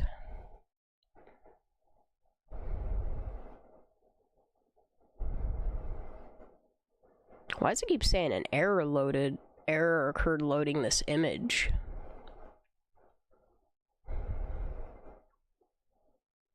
Okay, so let me try this. Okay, so generate scene diagram based on report. Oh, I spelled that wrong. I said disagram. I wonder if it still will.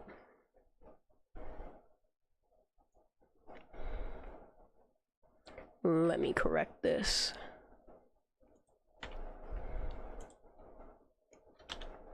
Whoa. Dude, it has her hood buckled on here.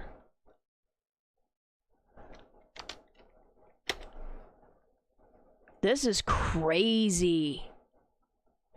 Okay, and then I'm going to have it generate. Ooh. Oh my goodness. Crash path visualization. Y'all ready? I'm gonna have it do it multiple.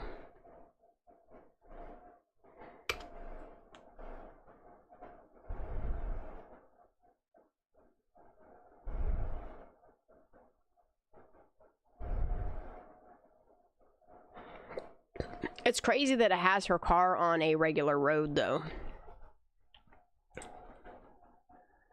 Holy fuck.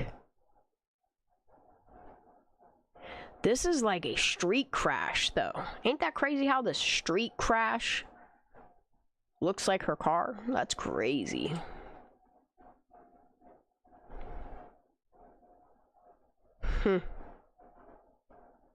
This is not doing what I need it to do.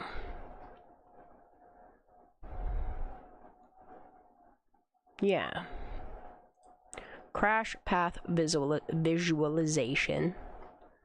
Let me try possible path. Because this is not...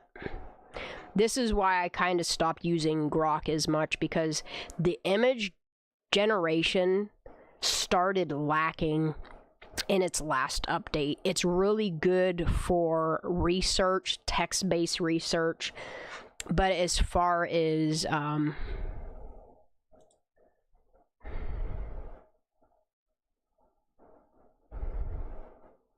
right, let me just do this then. Let me go. Whoa. What is this?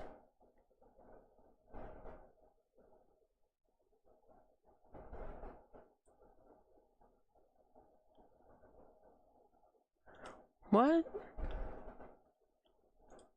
Why is it underscored and what's this?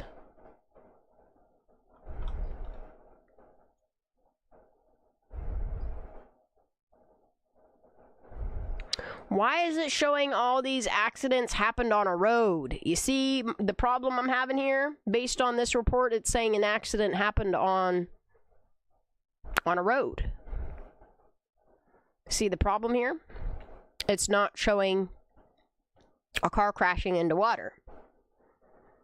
Based upon this report, it's saying this car crashed on a road. Just pointing that out.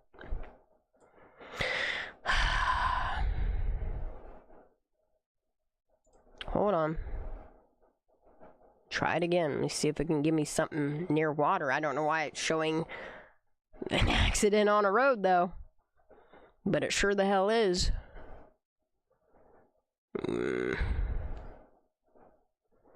Why? Why? Based upon this report, this is what it's telling me, an accident. Can you add a video?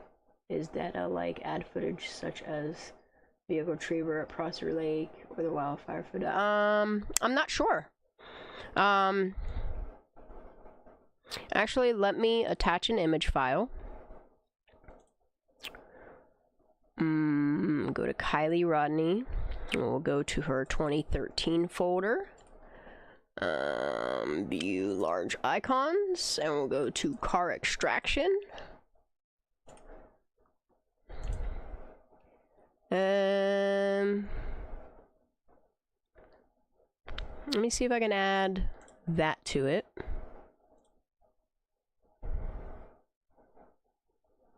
Based on the image provided, here's a description of the scene that would align with the report details.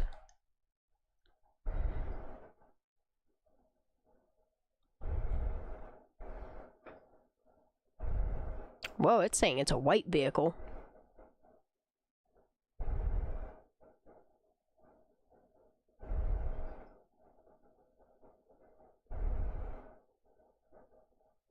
Damn.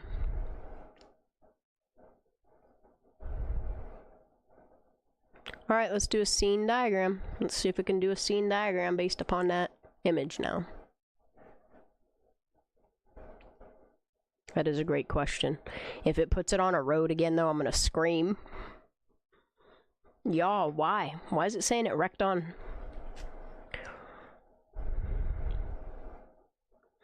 Let's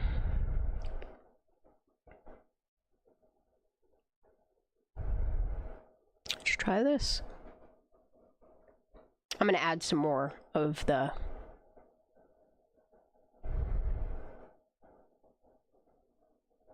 Bro. It doesn't want to put this car near water. Why is it showing an accident on a road? Alright, let me attach.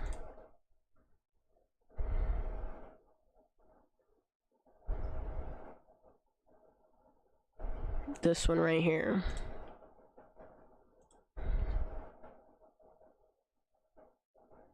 That's what's up.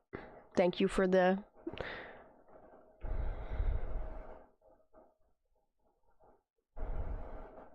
Based on the image provided, here is an update description that incorporates the details of the scene. Vehicle position: the Honda CR-V is partially submerged in water, with the front of the vehicle tilted downward, indicating its entry point into the reservoir. This matches the report's mention of the vehicle being located underwater on August 21st.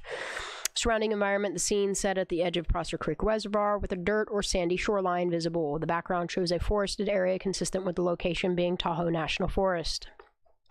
Relevant evidence and personnel: there are several individuals present, including a diver with scuba gear, standing by the vehicle, suggesting an ongoing recovery or investigation operation. This aligns with the report's details about the involvement of dive teams in locating and recovering the vehicle. Additionally, there are people on the shore, some of who appear to be a part of the recovery team, possibly law enforcement or rescue personnel, as indicated by the sheriff's shirt worn by the one individual. Holy shit! They can see Stephanie Frickberg's shirt. Scene diagram elements. If I were to generate a scene diagram based on this image, yeah, I want generate a scene diagram based upon this image. Yes, please do.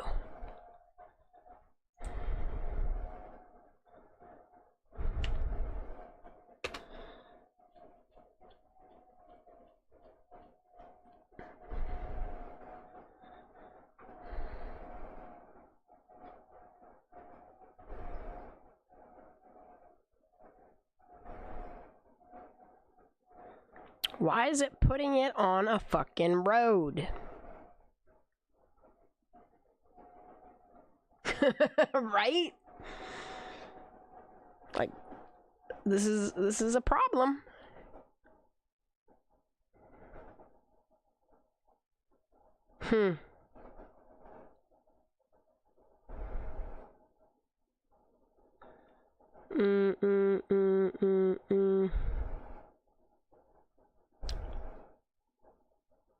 Alright, let me...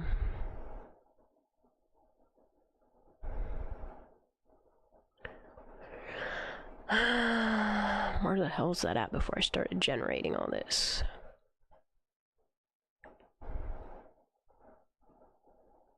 Let's try vehicle damage points. I don't have a picture of her touching it without gloves. I have a video of her reaching into the car and grubbing up on the...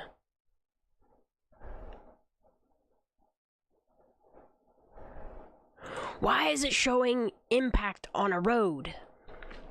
See, this is the problem that I have. And why is it having an error loading all these images? See, it looked like a car crash on a road.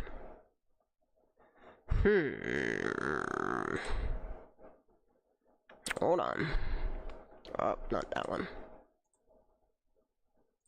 Let's go back to...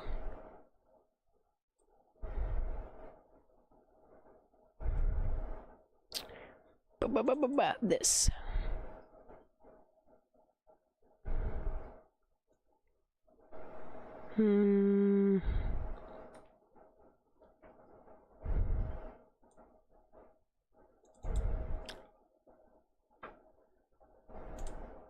Let's insert this one in here.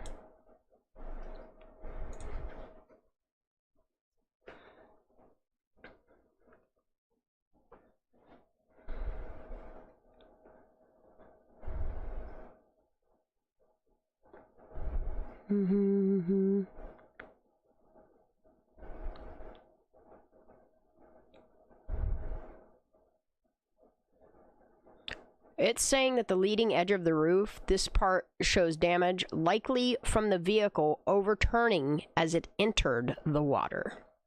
Well, that's not what the fire cam shows. It does not show a vehicle flipping. So that cannot be possible.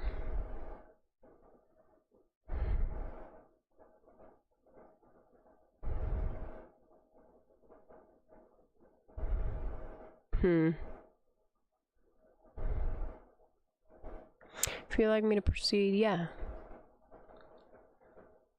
I don't know why it won't generate. Alright, let me...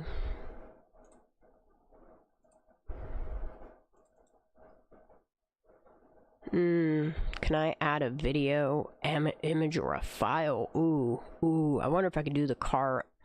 Hold on, where is... Do I have a video of them just pulling? Hold on a second, give me a minute. I want to see what Grok sees in this image. I want to see if it tells me it sees a rim or what it sees. I want to see what Grok sees here. Give me a minute. That's what I think what happened.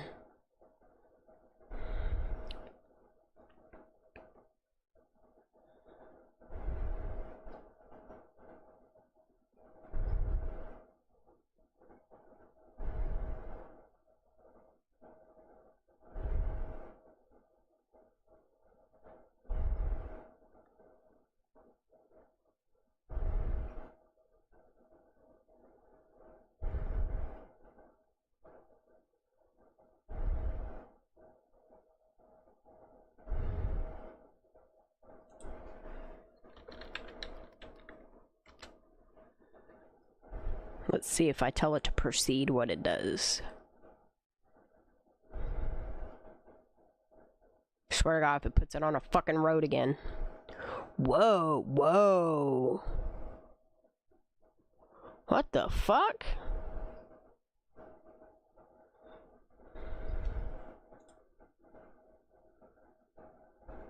That can't be how the car entered the water, though.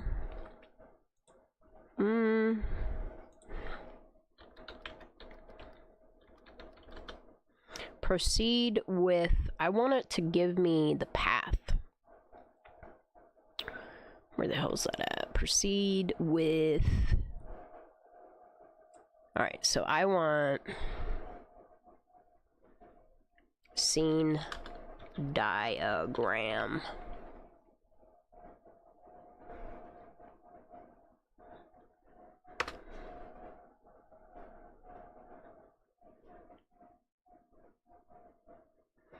Let it know the headlamps of the vehicle appear to show the vehicle turning around, then the hand lamp fan in the opposite right. Boob tube, it's good to see you, honey. How you feeling? Bro, it looked like a car was being backed up into water here. What the fuck? Yo, you know what picture I want to put in here? Hold on, let's just keep throwing images at it. Let's see, and then we'll... Actually, let me get it. This is crazy, y'all. Okay. Where's this at? I want it to generate this freaking crash path visualization.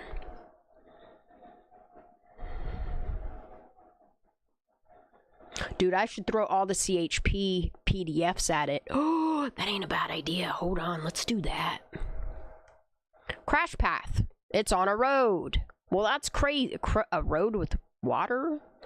Like a boat ramp? What is going on here? Okay, let's throw CHP records. Okay, let's... Oh, okay, so this is all CHP. There's the call log air ops. What's this? Ooh. Okay, this is from the 21st, though. Drone. Yep. Excuse me. Man. Excuse me.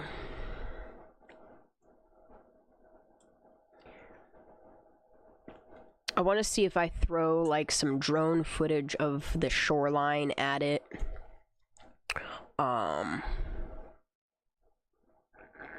Ooh.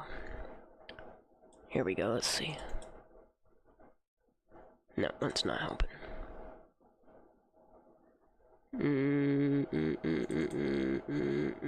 Nope, none of this is helping. Wonder if I just throw the PDFs here, if it'll... Alright, let's see if we could throw the August 9th. Well, let me put that... Oh, file not supported. So you can't put videos in it. Alright. No videos, it says. Alright.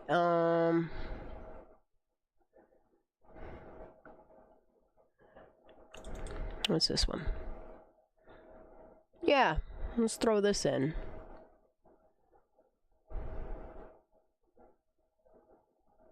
Alright, let's see if we could throw this in. Let's see what it does. It's always nice to see a new... Ooh, based on the provided image, here's how I would describe the scene for generating a crash path visualization.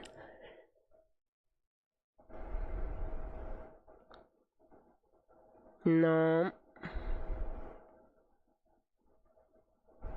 See, this says the vehicle appears to have moved from this point in a relatively straight line towards the shoreline, as indicated by the lack of significant turning indicated by the straight path.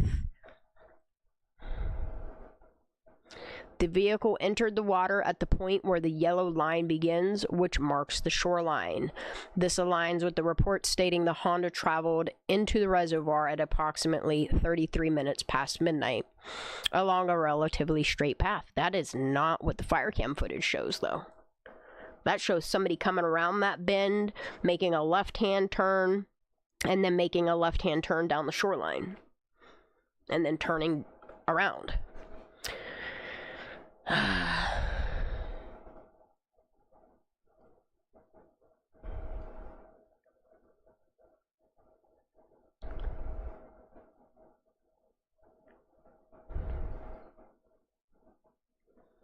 Can we get it to do this?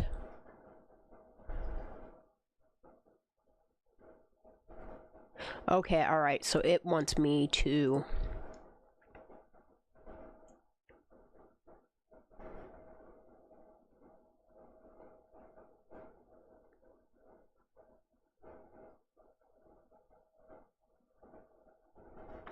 Which photos is this gonna be in? Let me see. Photos 1.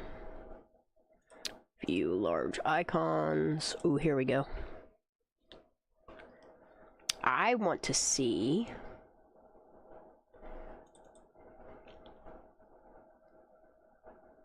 I want to see what it sees in this image.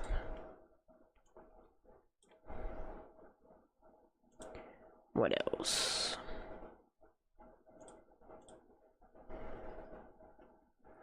And then I'm going to enter in that one, and that one. Okay, so let me insert these 5 in there as well. Oh, I can only put 4 images. That's fine. Alright, whatever. Alright, let's go. Let's see. I might have to take a second to go potty.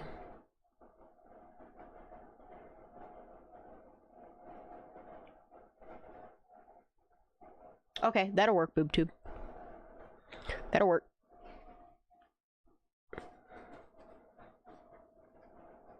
That'll work. Yeah, you can just use Google Maps if you want. I think I have... Why won't it let me... I'm trying to insert these images. Why is it not... Alright, let me take this one out then. Why won't it let me insert these images? Alright, I'll just do it this way. Dang.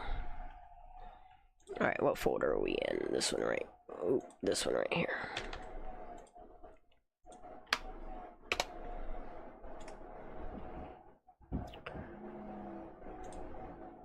Damn, someone needs to fix their fucking muffler. I want 17... 19 and 21.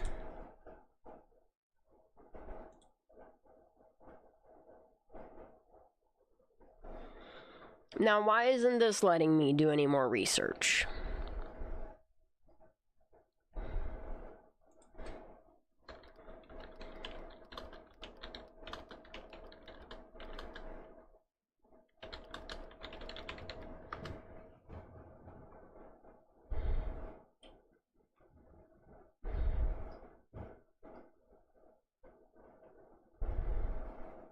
Swear if it's on a road again, I'm gonna...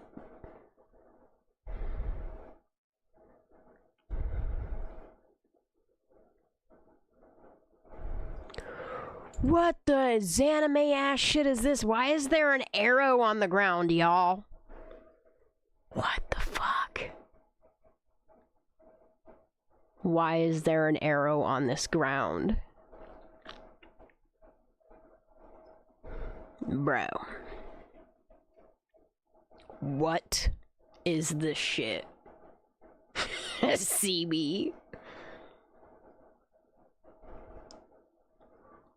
What the fuck? Alright, I'm gonna take... This don't even look like a vehicle. What the fuck is that? It's like 3 vehicles became one. I'm gonna see if I can take... Where is it at?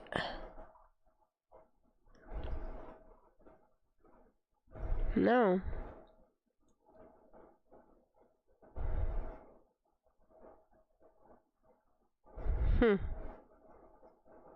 This right here, can I... Nope. Well...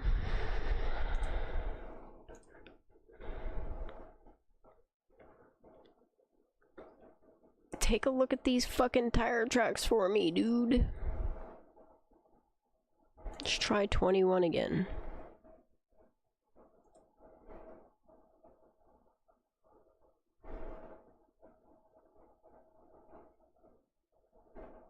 Why is it struggling?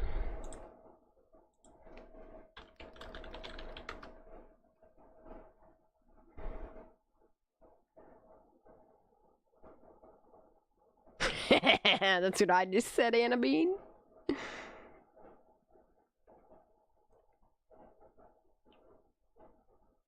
Hi, Melissa. How you doing, honey?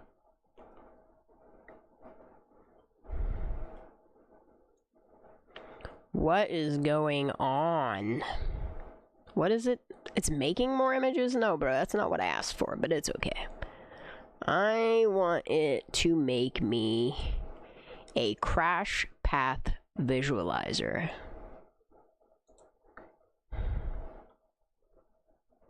Bro, it's still putting fucking arrows on the ground and shit. What is this? Still, seriously, what in the Zanime ass shit is that? For real, why is there an arrow on the ground?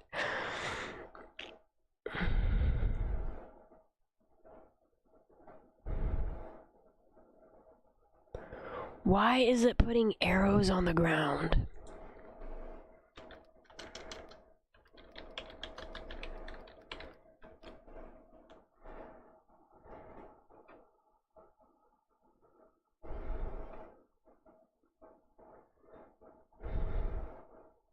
Swear, if it gives me more arrows, I'm gonna freak the fuck out.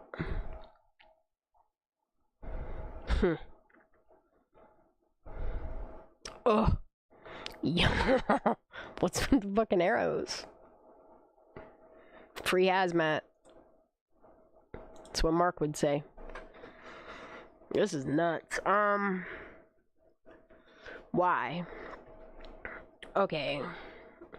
Draw path diagram.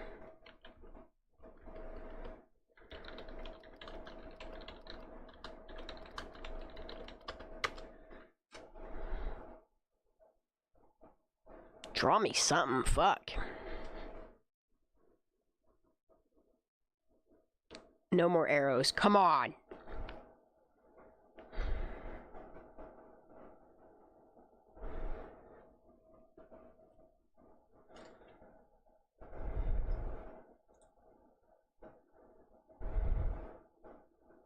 What the fuck?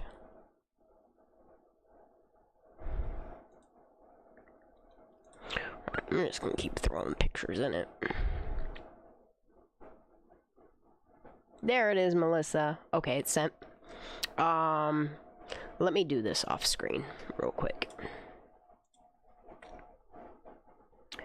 La la la da da da da da da da da da da.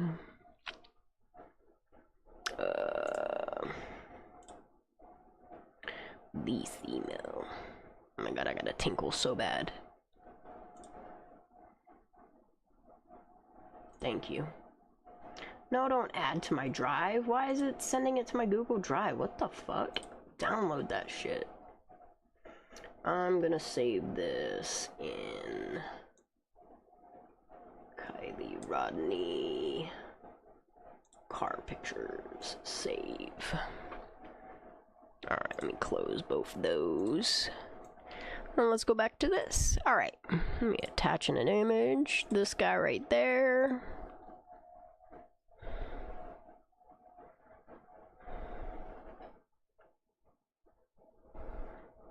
Based on the provided satellite image with the red path drawn, here's how I would describe the scene for generating a diagram. Starting point, the red path begins from the left side of the image, indicating the starting point where the Honda CR-V likely began its journey. Path to shore. The vehicle followed a path that curves slightly, moving towards the right side of the image, leading to the shoreline. Entry into the water. The path ends at the shoreline, marked by a red arrow pointing into the water, indicating where the vehicle entered the reservoir. Draw the red path as shown in the image, starting from the left and curving to... Don't tell me how to draw it. Do it. Okay. I want it to create. Okay, so where's this at?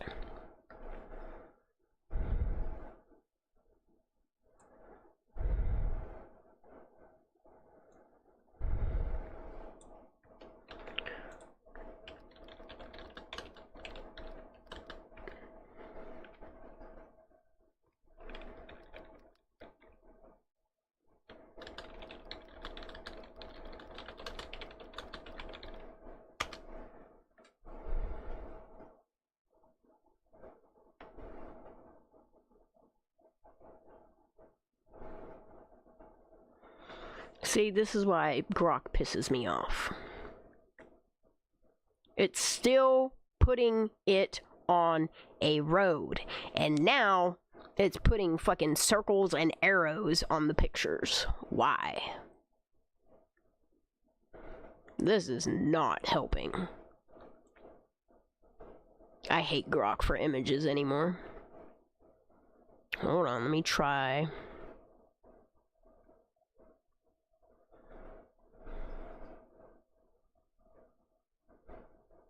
I can generate images to help visualize the diagram and scenes described in the report. Here's what I can do. Yes, scene diagram. Let's try it again.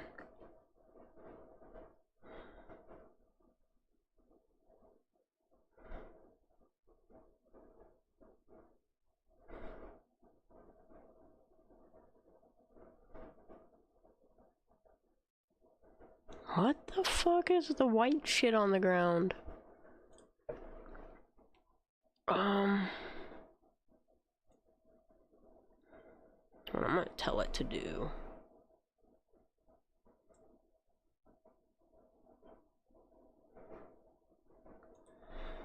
Generate scene diagrams based on report.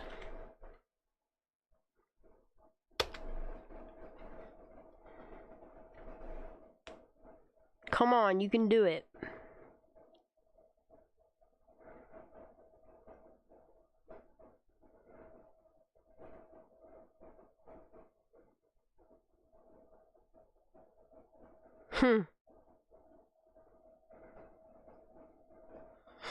Why is this car fucked up before it's going in the water is my question. Alright, from an aerial perspective, let's try that.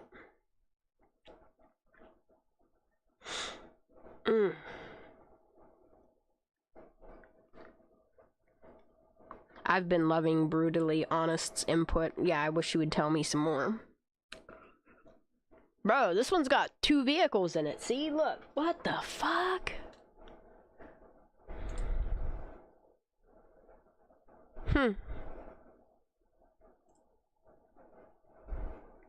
This one's got a flatbed wrecker on it. That's crazy. It's like it was hit before it went in the water. That's crazy.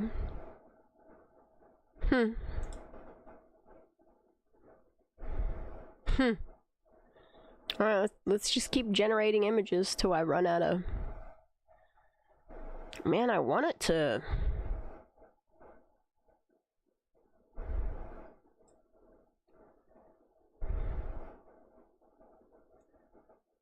Let me try this again.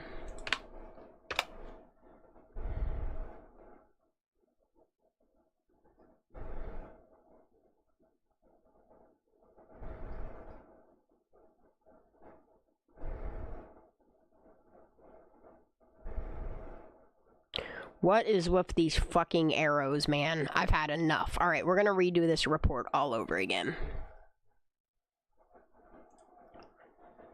Control A. Oh, wait. Let me do this first. I'm gonna start a whole new one. And the only thing... Ooh. Come on, Grok, you can do it. Home. Grok. I'm gonna start a whole new one. So it doesn't put them fucking Xanimate thingies on. Oh, come on, bro. Let me go back to my history.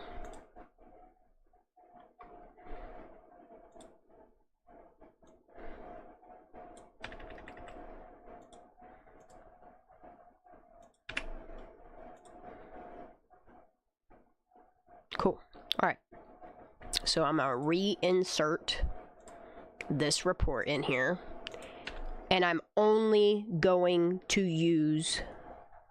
Right? Why isn't it over 55 feet out, right? It's almost like the mud would have stopped it from going in the water.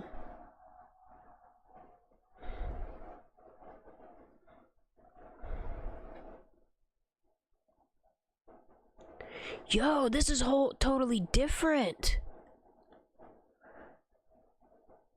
Location of Rodni. There is a discrepancy in the description of where Miss Rodni was found inside the vehicle.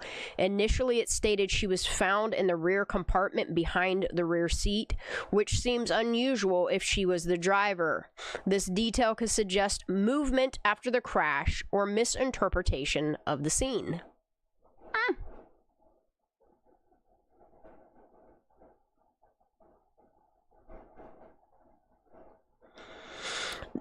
Dude, this one's different. Restraint usage. The report states that there is no evidence that Miss Rodni was wearing her seatbelt, yet this contradicts the typical behavior expected from a driver, especially if she intended to drive home. Her position in the vehicle post-crash might suggest she wasn't restrained, but this contradicts normal driving behavior and safety practices. Alright, now let's attach an image.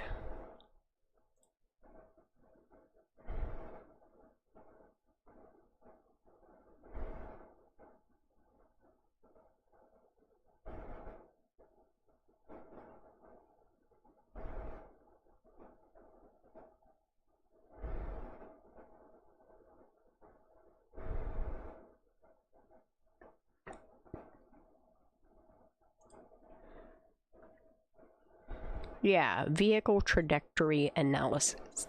Let's see.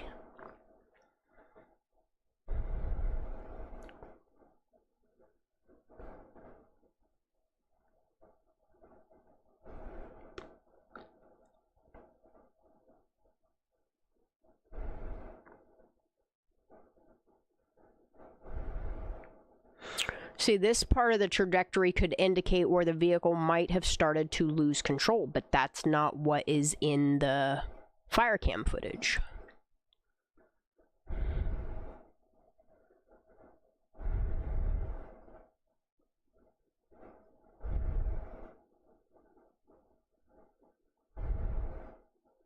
The straight line into the water suggests no significant attempt to turn or stop.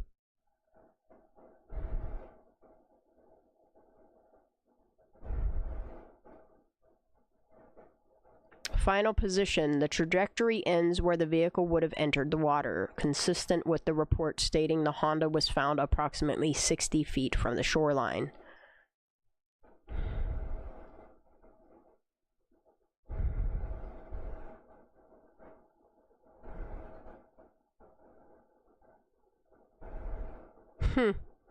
This is completely different from the last report. That's...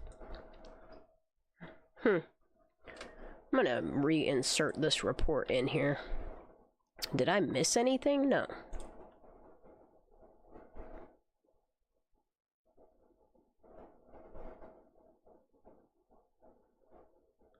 Come on. Why isn't it doing it like... Okay, let me copy this.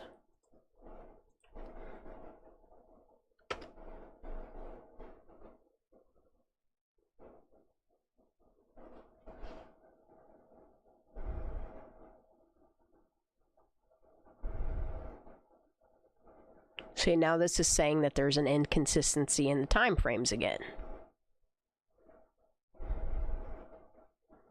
And then it's also saying that that speed, there's inconsistency in the speed. There's inconsistency in the intoxication evidence.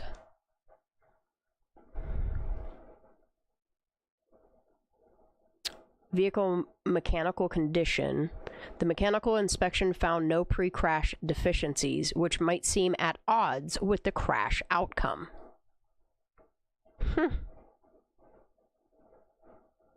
This discrepancy highlights the focus on human error rather than vehicle malfunction.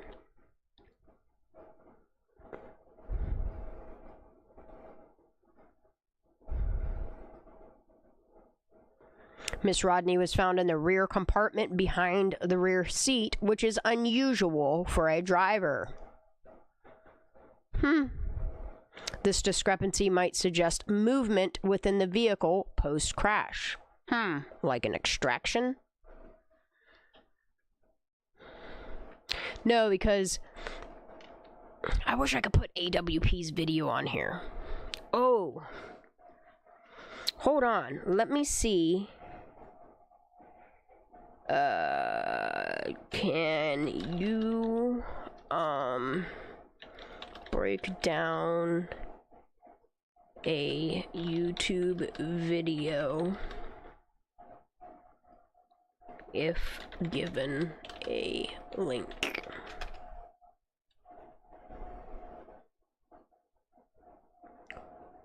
What? What?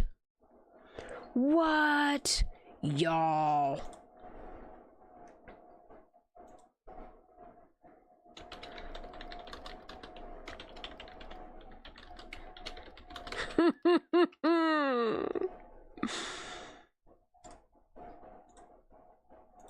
Let's insert this into there.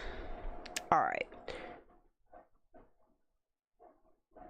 Yeah, get on that analysis right there, please. Get on that.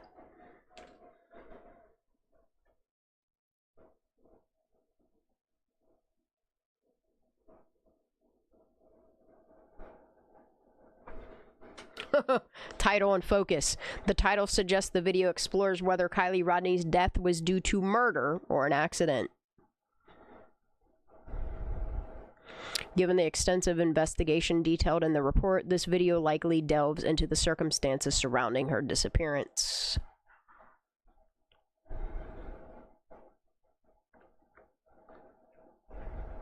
It would likely cover the party at Prosser Creek Reservoir on August 5th, 2022, where Kiely was last seen, including any observations about her behavior, interactions, and consumption of substances.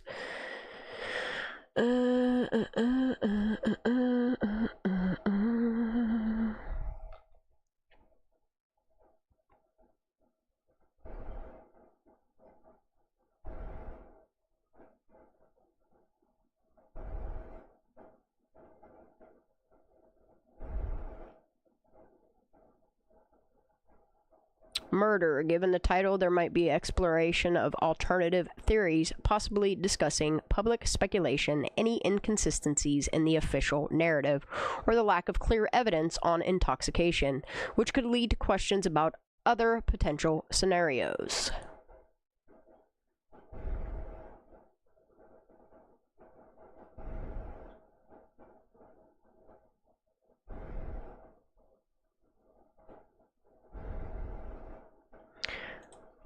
More detailed analysis. All right, give me 2 seconds. I gotta go potty. Well, like 20 to 30 seconds. All right. Okay, it's gonna break it down. All right, I'll be right back. I gotta pee.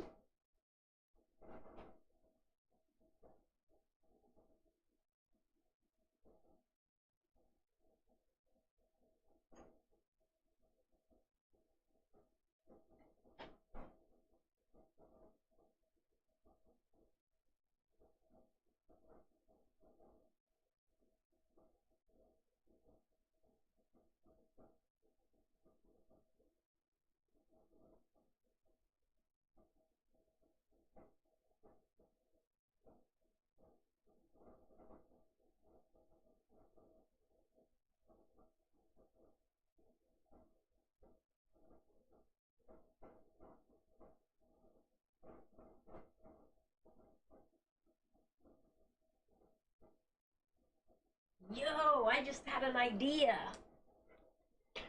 Grok takes video links. What if I put Draw Latino's videos in here alongside Cass Think's breaks down of autopsy stuff? Alright, what's this?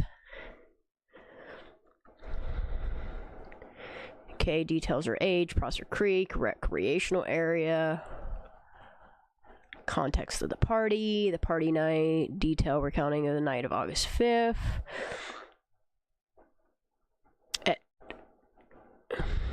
See, this is what's crazy, okay? So, Sammy wanted to stay longer, but Sammy left at 12:25. It states here that Kiely left at 12:27. 2 minutes.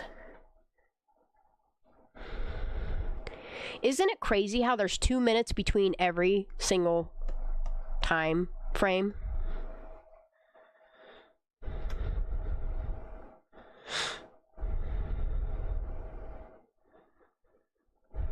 Alright, so I'm gonna go back to my Grok thingy. I'm gonna go back to my original one. Let me go back to my history. This guy right here.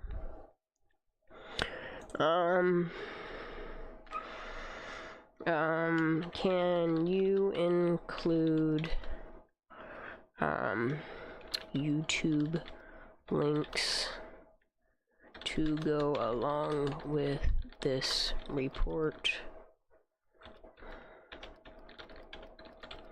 Oop.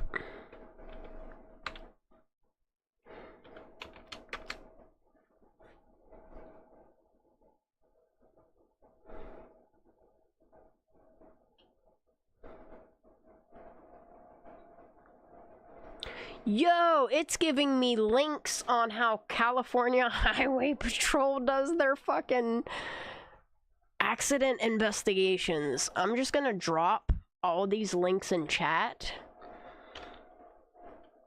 so I have these at a later date. Oop. Oop, that ain't it.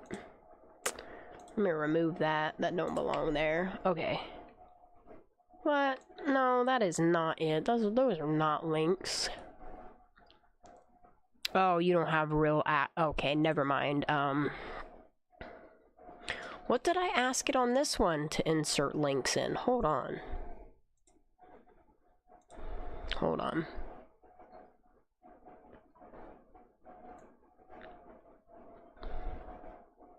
Yeah. Yeah, let me go back. Go back to my history.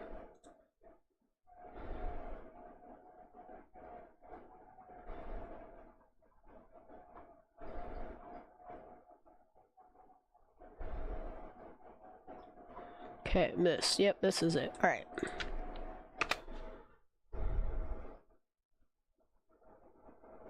Whoa.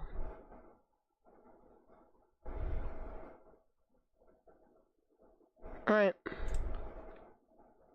Alright, let's do it. I'm gonna go... Hold on, let me open another tab since I already got 50 million open. Yeah, if possible, give the AI as much data as possible so it has several data points and extract...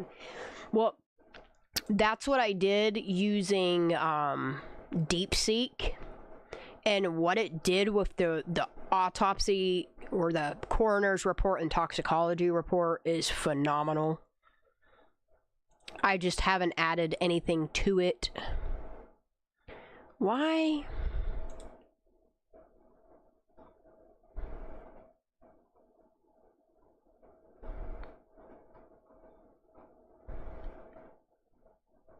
Yeah, let's try this again. Let's see if it can give me any inconsistencies, discrepancies, or contradictions in the autopsy toxicology report. Let's see if it'll work yet. Whoa, it's doing it! Alright, y'all, we're gonna go back to... We're gonna go... We're going back to this one. And then I'm gonna throw, while it's thinking... Oh, shit. Oh, shit. It's breaking down organ weights.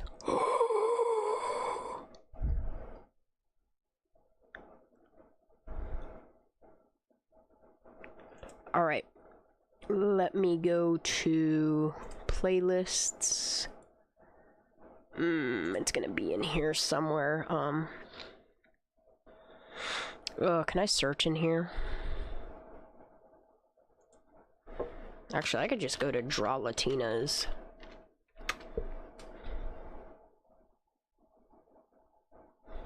Here, we'll just do this. Draw Latina.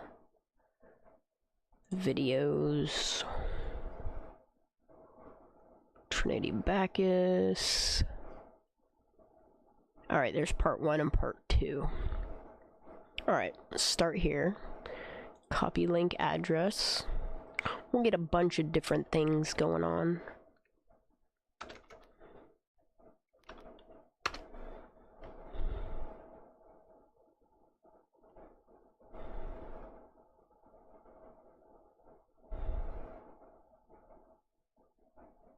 What are you talking about, bro? I just gave you the link. Copy link address.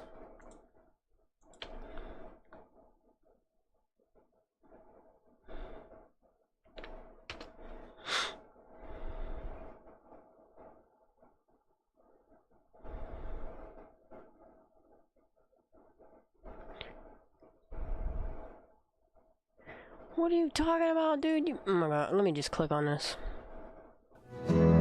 Pause. Share. Copy.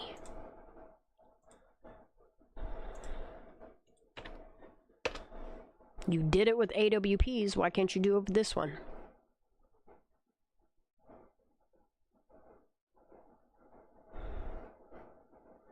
This is weird.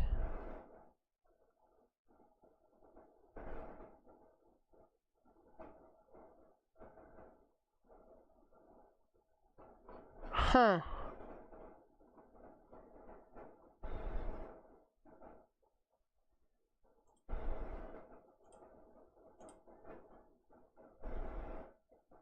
It's weird how these two different Grok conversations are completely... Alright. Let's try it again. Share. Copy link.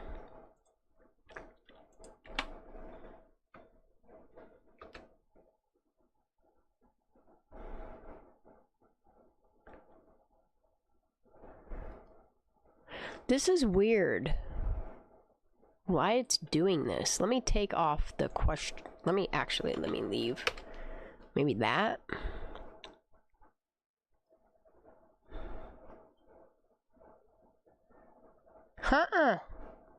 Why isn't it not? Why won't it break this video down? That's crazy, right?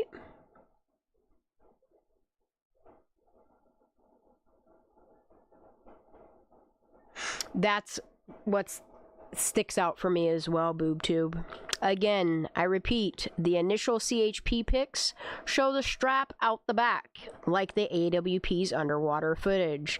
That means the hatch was never opened on scene. Let that sink in. I agree. I agree. I agree. Why won't it let me... Let me share this one. Let me try this one. This is odd that it'll let me insert...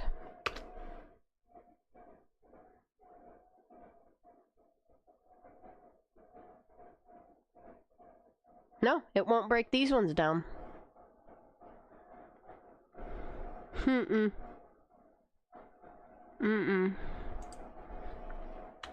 Can you break down a YouTube video if given a link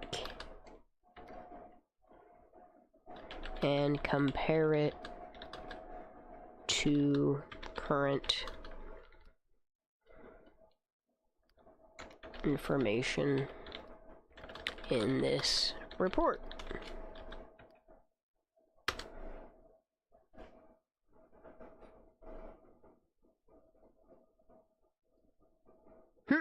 Why won't it? I'd like to know where my supplemental report is too. I'd like to know where all these reports are, where they keep asking for 30 days and 30 days and 30 days. We're already at 90 days and it's still past the 90 days and...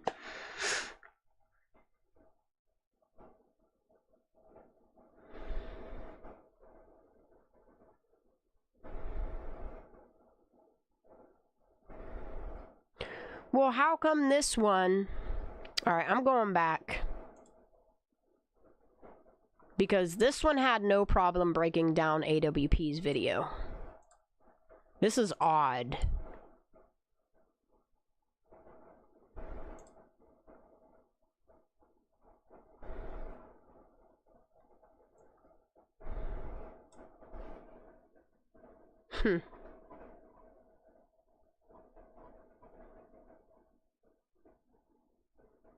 Yeah, see, it had no problem doing that one. Let's try this one.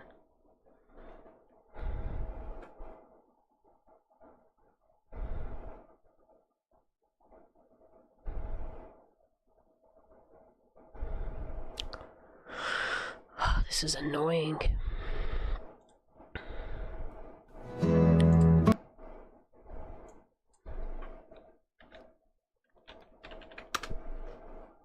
Hi, this is Dr. Amy. Well, come on.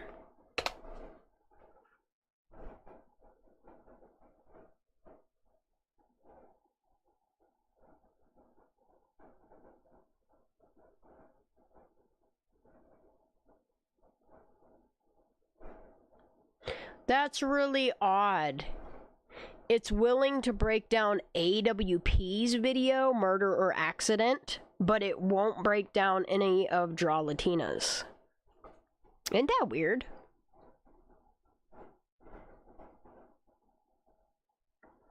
Let's get it to do it again. Where did I put... Hold on. Yeah, this right here. It did it for AWP's. How did it do...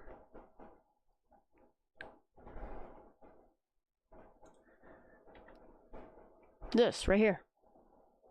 Analyze that shit. That's so weird. I don't know, but DeepSeek did us some work. Hold on. Yo. Alright, so this is me asking it for inconsistencies, discrepancies, and contradictions per the coroner's report and toxicology based upon witness statements that we've put in from the timeline with their links. Okay, The investigation into Kiely Rodni's death is riddled with inconsistencies, discrepancies, and contradictions that raise significant questions about the accuracy and reliability of the findings. Oh, BoobTube, if you didn't watch the beginning of this live, you should, because we had it break down the CHP report, and what it finds is crazy. Okay. Below is a detailed breakdown of these issues from an investigator's perspective.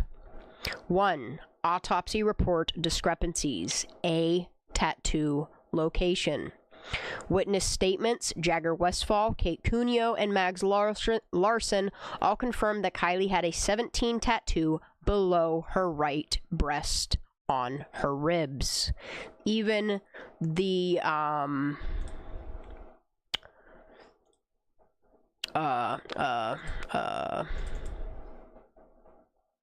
flyers say 17 tattoo on her ribs. Hold on, we'll just pull up a flyer. Let's see if it's on this one. Yeah, right there. See? Tattoo on ribs, 17. Okay. Back to this. The autopsy report incorrectly states the tattoo was on the lateral right hip. Implications. This discrepancy suggests either a significant error in the autopsy documentation or a failure to accurately record observable evidence. It undermines the credibility of the autopsy findings and raises questions about the thoroughness of the examination. Oh yeah, you're gonna want to go back to the beginning of this live. I promise you. You're gonna just be like, what? Even like DeepSeek knows. B. Organ weights. Heart. The heart weighing 90 grams, significantly below the expected range of 200 to 250 grams for a 16-year-old female. This suggests potential atrophy or other abnormalities that were not investigated. Lungs. The right lung weighs 100 grams and the left lung weighs 110 grams, far below the expected range of 400 to 500 grams per lung. This contradicts the typical findings in drowning cases, where lungs are often heavier due to fluid accumulation. Liver. The liver weighed 400 grams below the average weight of 1.2 to 1.5 kilograms for a 16-year-old female, likely due to decomposition or other things. Kidneys. The right kidney weighed 50 grams and the left kidney weighed 70 grams, significantly below the expected range of 120 to 150 grams per kidney. Spleen. The spleen weighed 40 grams below the expected range of 150 to 200 grams for a 16-year-old female. Implications. The abnormally low weights of these organs are inconsistent with typical post-mortem findings, especially in drowning cases. This raises questions about the condition of the body prior to submersion and whether Kiely died from another cause before entering the water. Y'all. DeepSeek knows. I need to sip on my soda. Give me a minute. Maybe I might have to smoke a little bit because this is heavy. Y'all. Alright. I need some greenery. Yeah, wow is right, Cat. Oh, come on. This lighter don't work no more. I'm out of fluid. Where is my long ass freaking candle lighter? I'll use that shit. I don't care. I have a torch lighter, but it fucking ruins weed.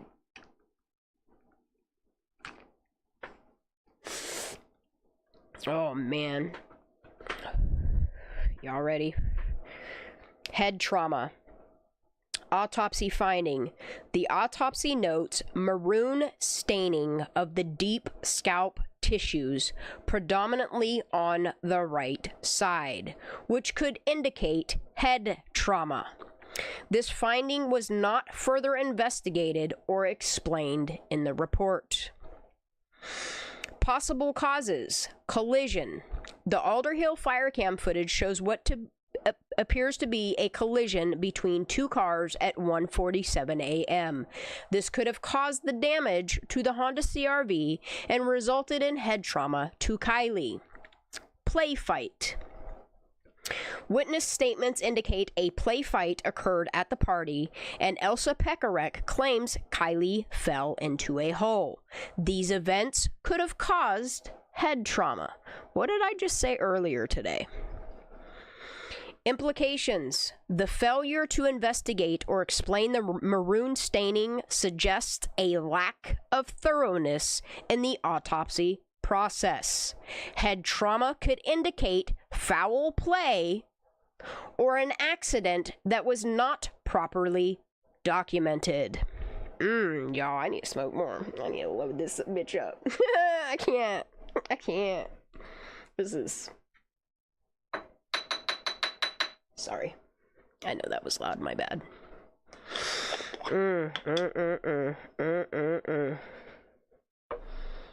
And this all added to what I just read from the CHP report.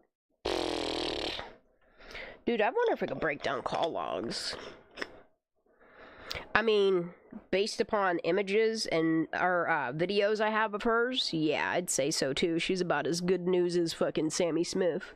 Yeah, we puff. I wish I could pass Billy. Oh, D. Whiteout on autopsy report.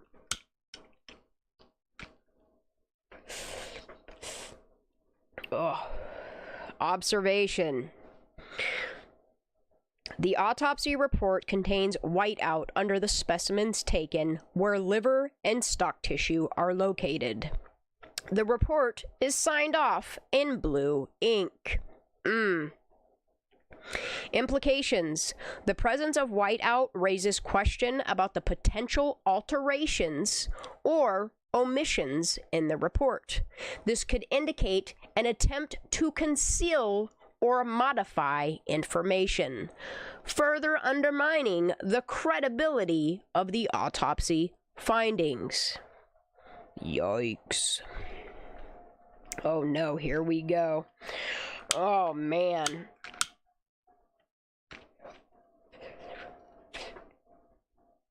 Yeah, you definitely woke up for something, Kat. Kiely wants you to hear this. Ugh. 2. Timeline discrepancies. A. Phone activity. 12:33 a.m. Kiely's phone is hard shut off, indicating it may have been destroyed or submerged. 12:36 a.m. Sammy Smith claims to have spoken to Kiely, who asked if she needed a ride. This contradicts the phone being shut off at 12:33 a.m. Implications. This discrepancy raises questions about the accuracy of Sammy Smith's account and whether she had knowledge of what happened to Kiely after 12:33 a.m.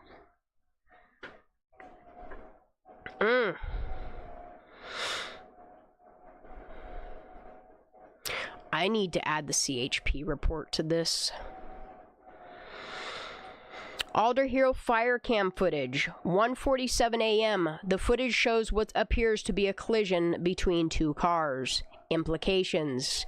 If Kiely was involved in this collision, it could explain the substantial damage to the Honda CR-V and the potential head trauma noted in the autopsy. However, this possibility was not explored in the investigation.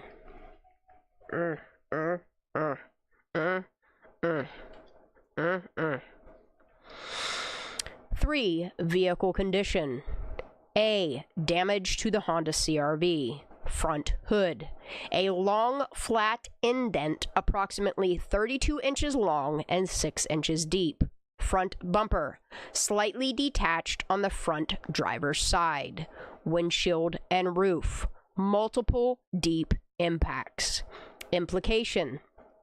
The substantial damage to the vehicle suggests a significant collision or impact which could have caused head trauma or other injuries. However, the investigation did not thoroughly explore the cause of this damage or the potential impact on Kiely. 4. Witness statements. Sammy Smith's account. 12:36 a.m. Sammy claims to have spoken to Kiely despite the phone being shut off at 12:33 a.m. Implications.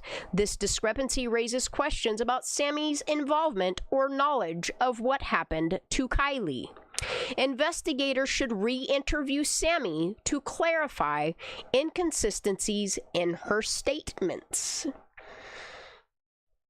I'm going to take this live and I'm going to download it, and then I'm going to clip out all my nonsensical talking, and I'm going to upload all of the DeepSeek stuff to Squirrels on Fire so that it's just straight to the point, me going through all of this data. Oh shit. This is also under witness statements with Sammy Smith. B. Elsa Pekarek's account. 12:30 a.m. Elsa claims Kiely fell into a hole and was helped up by her and John Doe 4. Kiely declined a ride and walked alone towards the parking area. Implications. This account suggests Kiely may have been disoriented or injured prior to her disappearance, but this possibility was not thoroughly investigated. 5. The search timeline. August 16th, 2022, local law enforcement stopped searching by land and air.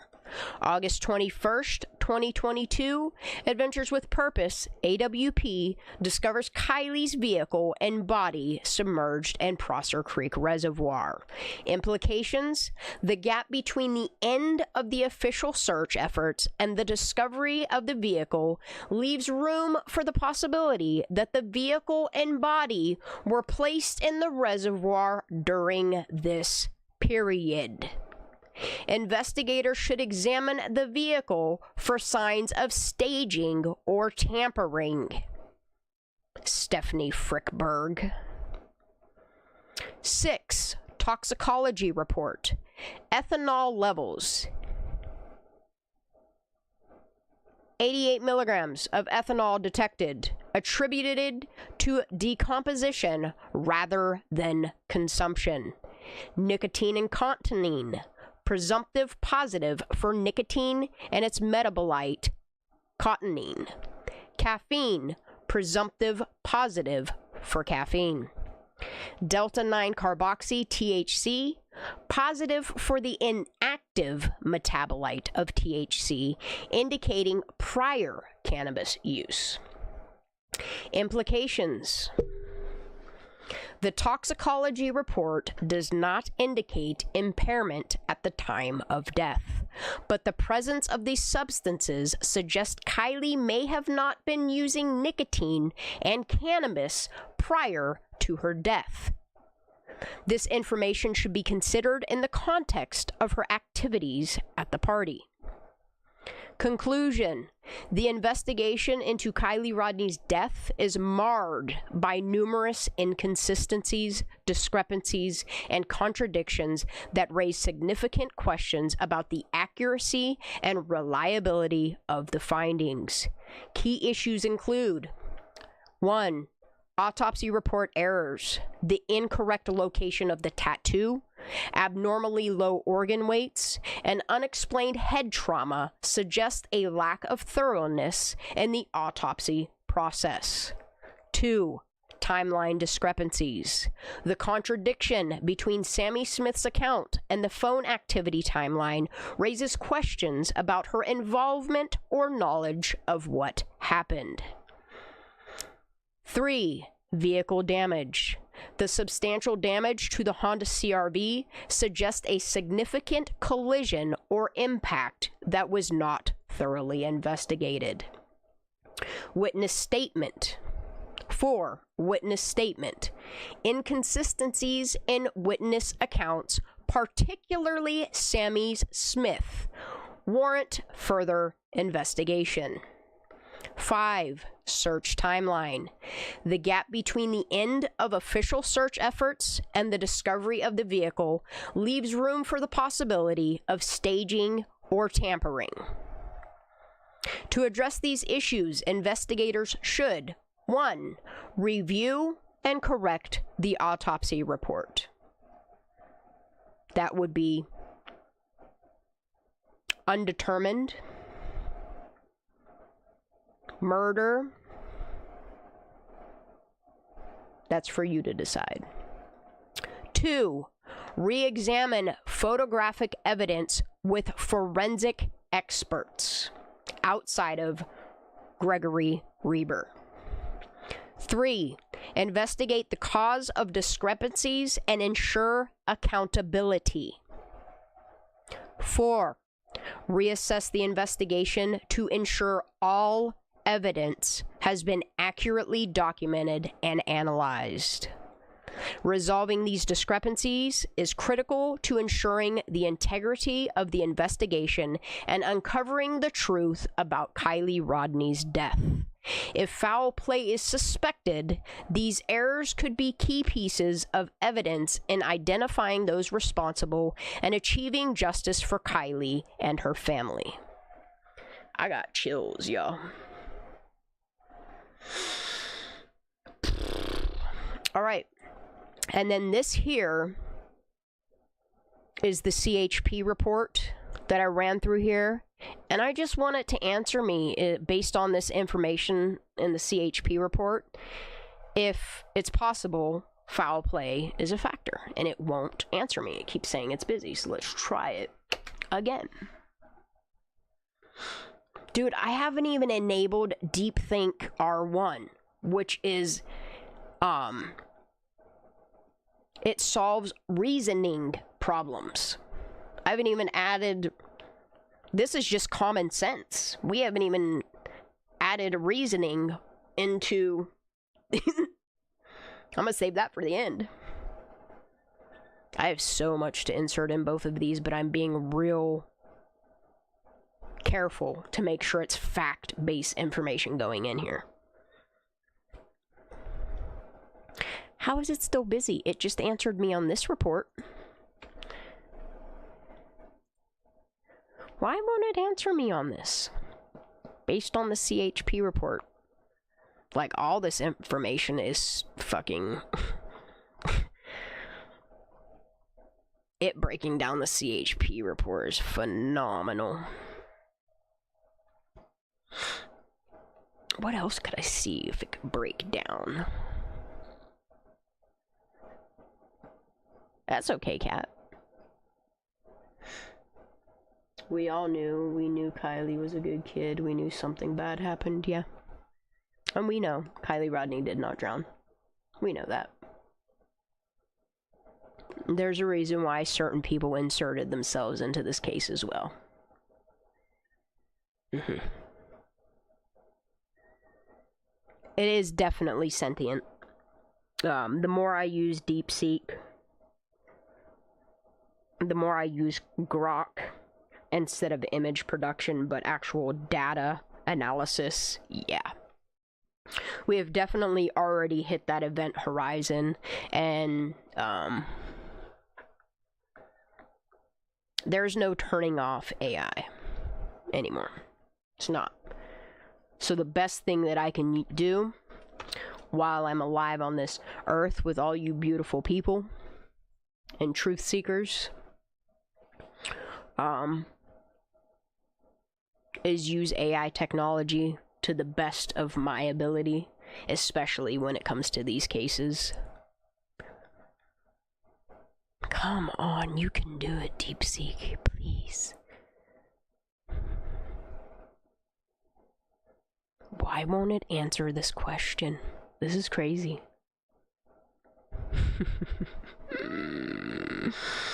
Why won't it answer this question?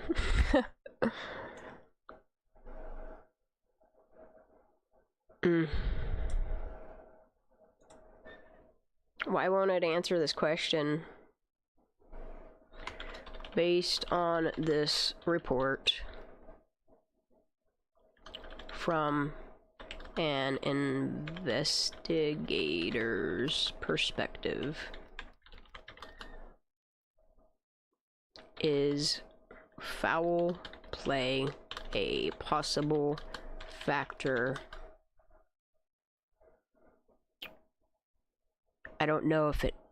I think it knows her by Kiely Rodni in here. Yeah, it does. Okay.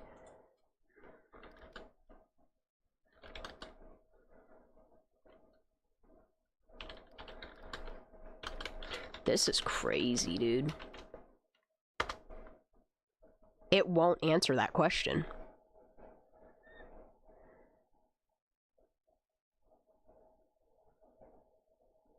I'm gonna make it. Oh, I love opinions. Tell me your opinion. I love very opinionated people. Like, even though my mom and I bumped heads from time to time, it's only because her and I had some very, very deep, thought-out conversations. It's crazy how it won't answer this, but it had no problem talking to me on this report over here, you know.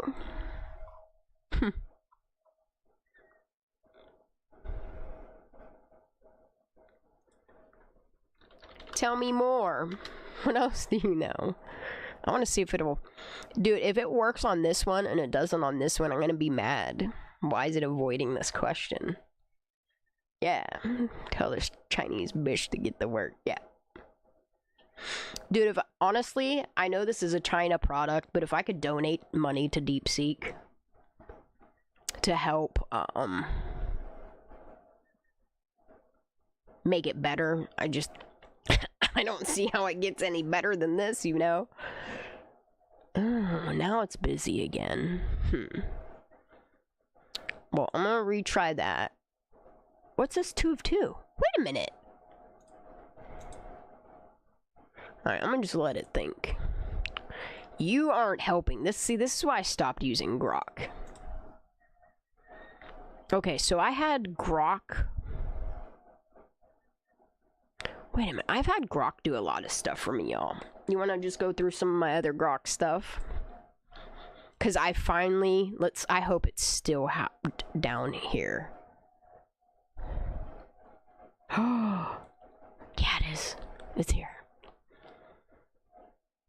So I finally got it to tell me all of the CIA-based programs and PSYOPs in chronological order, starting with the 1900s, even though I know it didn't start until the, 30s or 40s. It tells you the precursor of the CIA and all of this stuff. Y'all want to hop into a different discussion for a minute while that thing tries to think? There's a lot here. You guys want to go down a rabbit hole with me?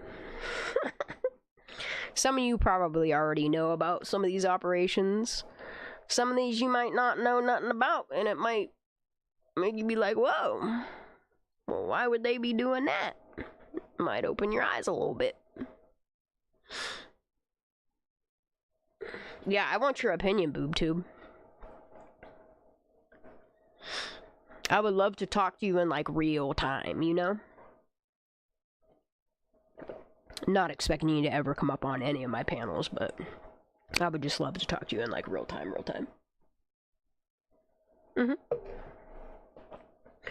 When Shan completes this, I'm going to contact a few of these characters in person or through an acquaintance that I'm sending it to. Hell yeah. That's what's up. Yeah, they do need to see this. Oh yeah, the 6... Well, I know of 5 Eyes, but yeah. 6 Eyes control more than we know. Our CIA is in charge of it all. It can even interfere with Chinese tech. Oh yeah. Oh yeah, it's a global operation. The 6 Eyes, yeah. It used to be 5 Eyes. It's grown 6 Eyes.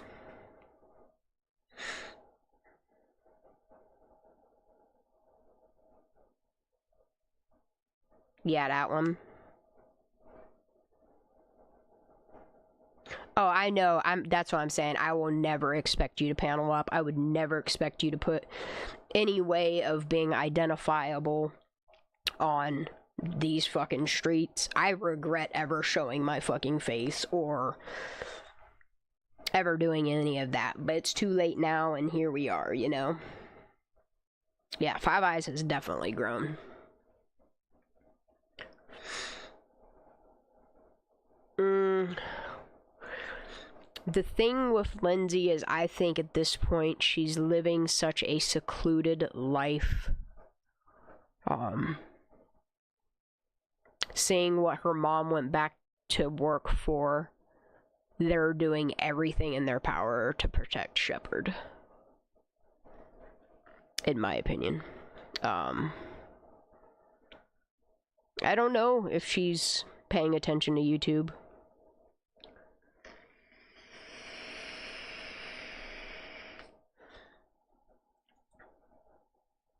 Man, you should do it anyway. I wish she would take the main sources of information, minus that crackhead Judas over there on that channel that, man, she better not touch Maddie Soto's case. If I didn't have more important shit to do, I would put so many songs out to expose her, dude. Y'all, we have so many songs about good old Musty Buckets.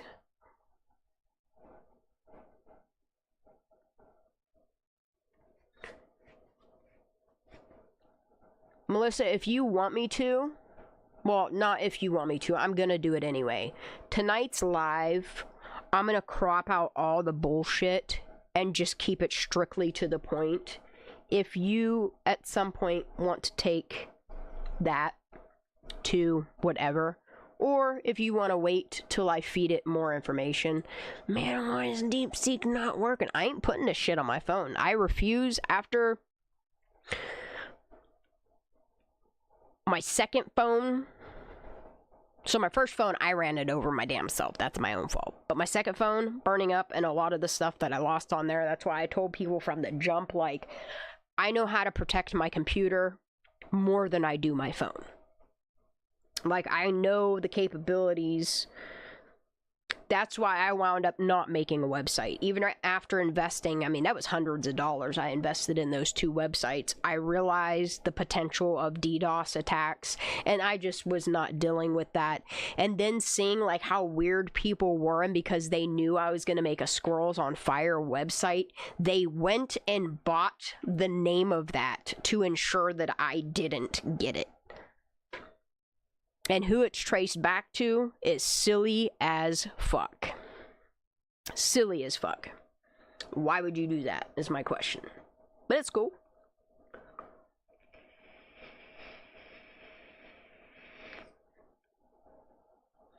Oh yeah, like if she... I just want her to keep doing her, you know? Because I know, like, outside of Kiely, if there's certain cases she touched, people are going to drag her, bro. Like, the way people tear people up. Look, I've had people fucking try to tear me up on YouTube. I've had people make videos about me or say that I was a grifter and shit like that. And I could see how people would think that I was a grifter in the beginning. That's not what my intention was. My intention was to just build a channel so big and have so much support behind what I was doing financially that if I ever was in a situation to where I needed to fulfill legal things, I could, you know? But I just learned a way to put stuff out there.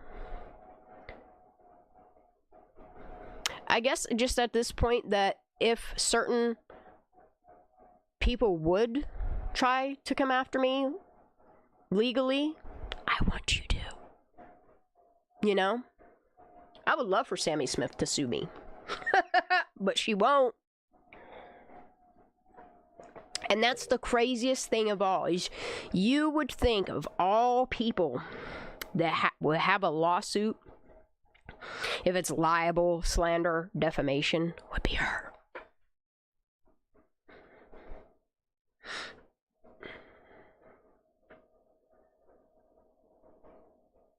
I've tried to hold her accountable, and like I said, I will still continue to make music and put it out there and have a giggle and stuff, but she is not my main focus. You know, it takes too much from Kiely.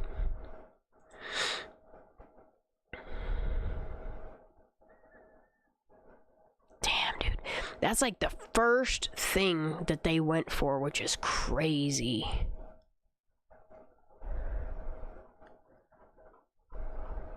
Since you got talking about the 6 eyes, man, I kinda...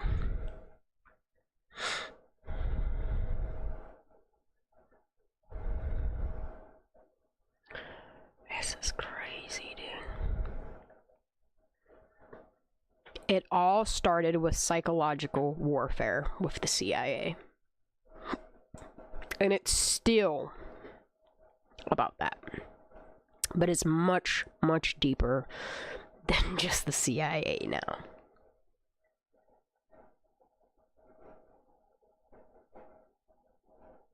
Well, and that's the thing is, like, on my main channel that is monetized, the only thing that I was getting paid for was the videos that I monetized that were not solely focused on Kiely. Which, like, I did my David Goliath thingy, which was about YouTube and Rumble. Videos like that. Or videos teaching people how to do certain whatevers, like with OBS or whatever. Yeah, I monetize those. Hell, my soap making video is still monetized. Videos like that, yeah, I'll monetize those. And my shorts. And then people think that I have so many members on my channel. I really don't. I think the most members that I had at one given time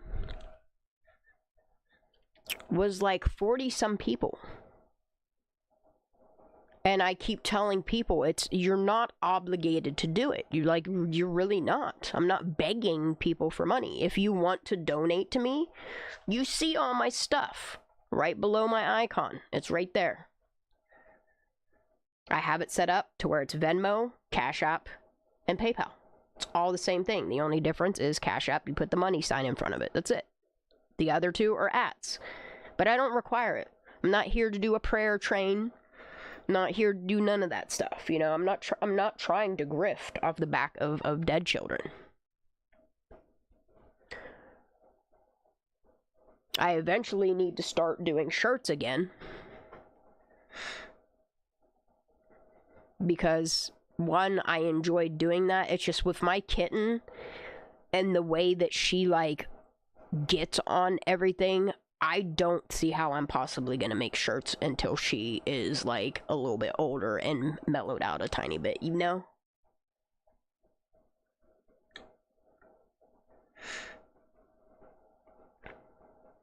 Well, BoobTube, and that's why I created this channel, so that, like, I was mainly gonna just use this channel for, like, gaming and nonsensical shit talk stuff to keep the drama off of my main channel. And then I just decided while I was here, since it's not monetized, I might as well talk about Kiely, you know? My sole purpose of this was doing these lives to take these videos and cut out all my bullshit talk and make straight to the point videos off them. I have not done it, and I don't know how many lives I've already done on this channel, but I feel like it's getting to be close to too late if I continue down this path of bullshittery, you know. The Cold War from the 50s is now,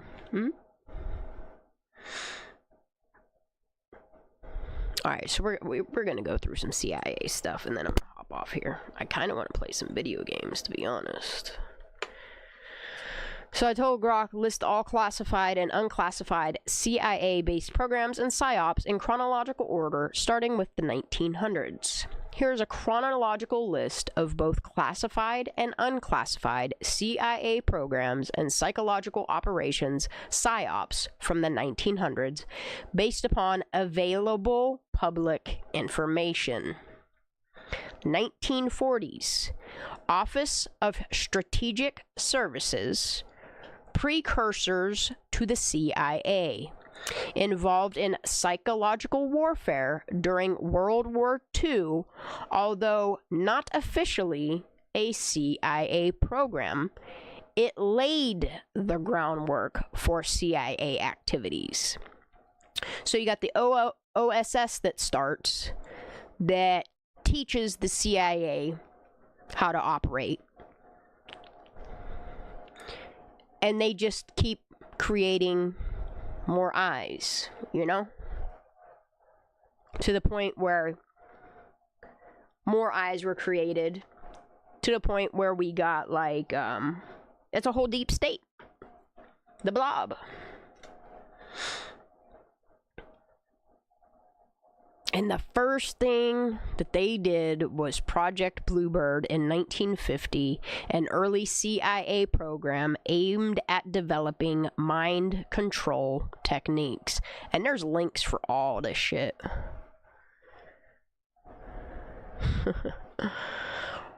Project Artichoke, 1951, succeeded Bluebird, focused on interrogation techniques and mind control. Operation Mockingbird, which ran from the 1950s to the 1970s, was a program to influence media and public opinion, involving journalists and media outlets. And y'all, they say history repeats itself. I just don't think these agencies ever stopped.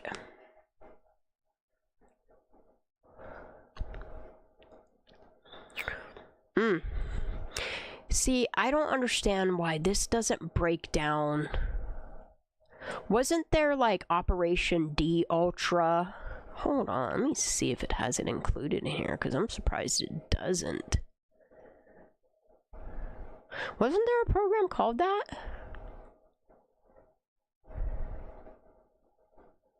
Yeah, here it is.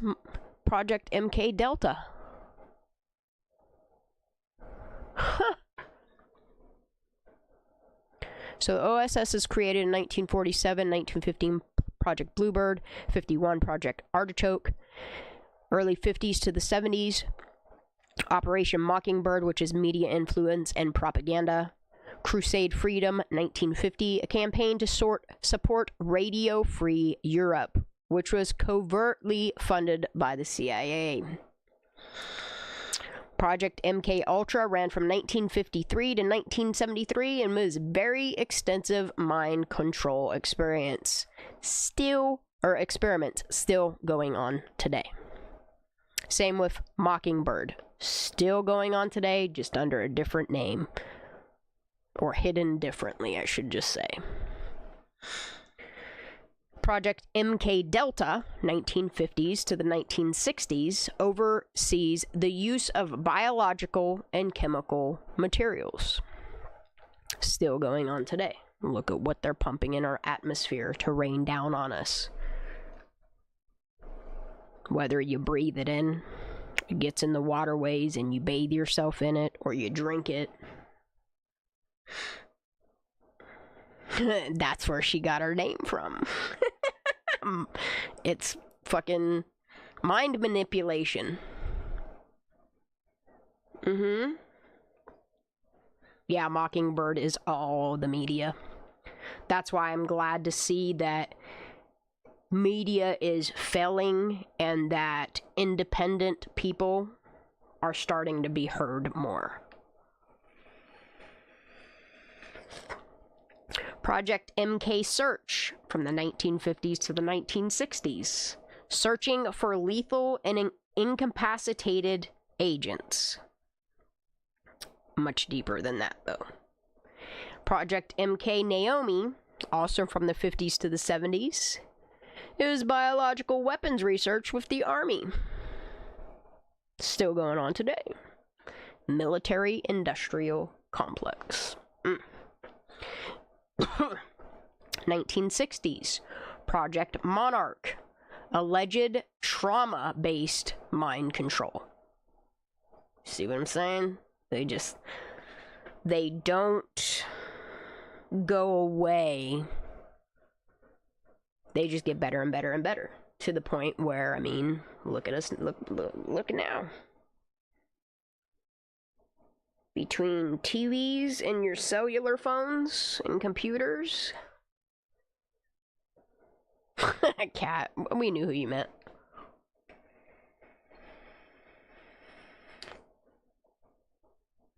Operation Chaos started in 1967.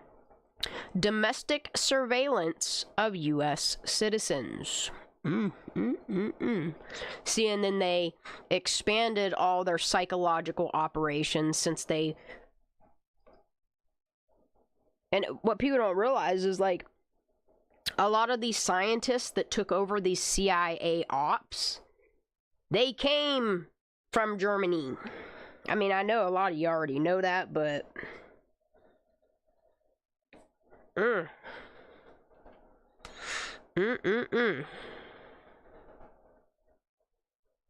Fucking Germans, man.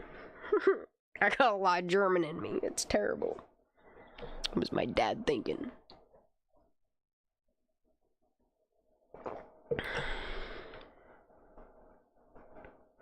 Wow, there's an Operation Phoenix. I did not know that.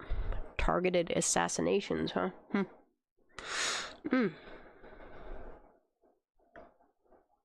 Whoa, they called it Project Belt. Operation Condor. HT Lingual. Mel Interception Program. Project Shamrock. That shit went on for 30 fucking years where they intercepted telegrams. That's what's up, boob tube. That's a conundrum right there, too, you know?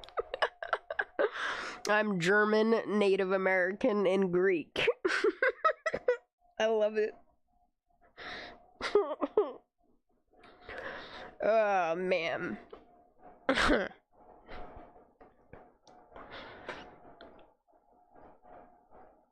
Wow, targeting foreign communications. Operation Cyclone, 1979, that started. Afghan. Operation Azorian, also known as Project Jennifer. Retrieval of Soviet submarine. Project Stargate.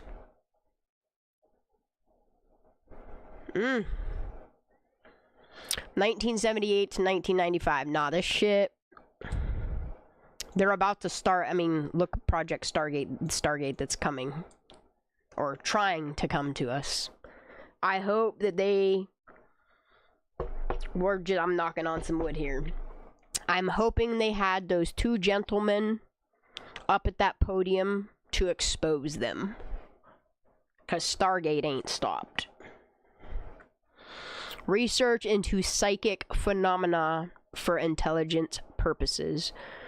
So I have to type it out. And so I remember it. 1990s and beyond.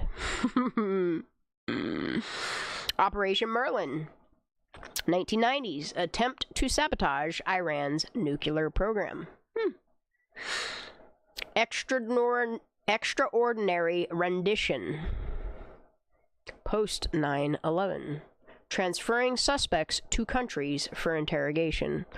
Oh yeah, because they're not allowed to do it on our land, huh? Torture program. Post 9/11.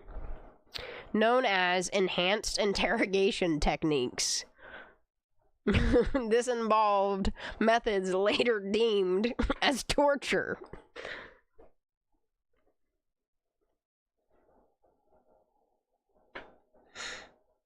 I'm 50% Norwegian and the rest a few mixes of Native American. That's what's up. Ooh, you're Celtic and Irish Scottish. That's what's up, cat.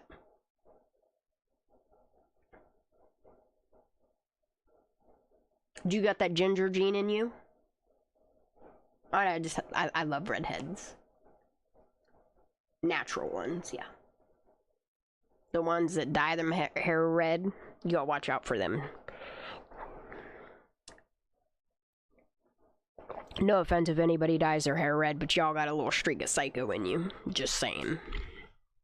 It's a little tiny little streak, you know? Especially in, like, Geminis. Or people with fucking mental health.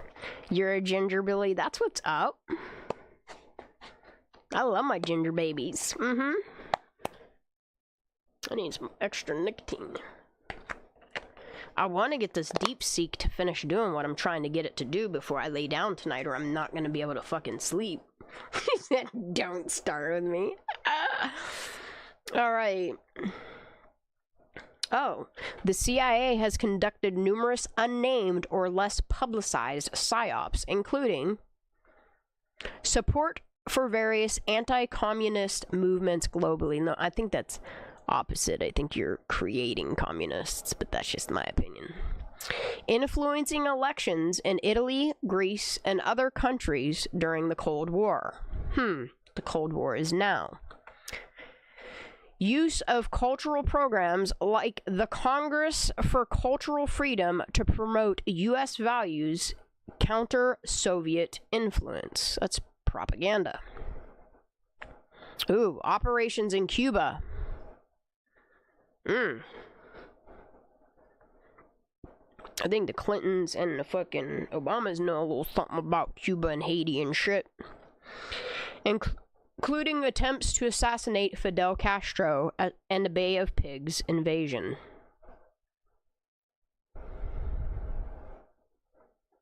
See if it missed anything.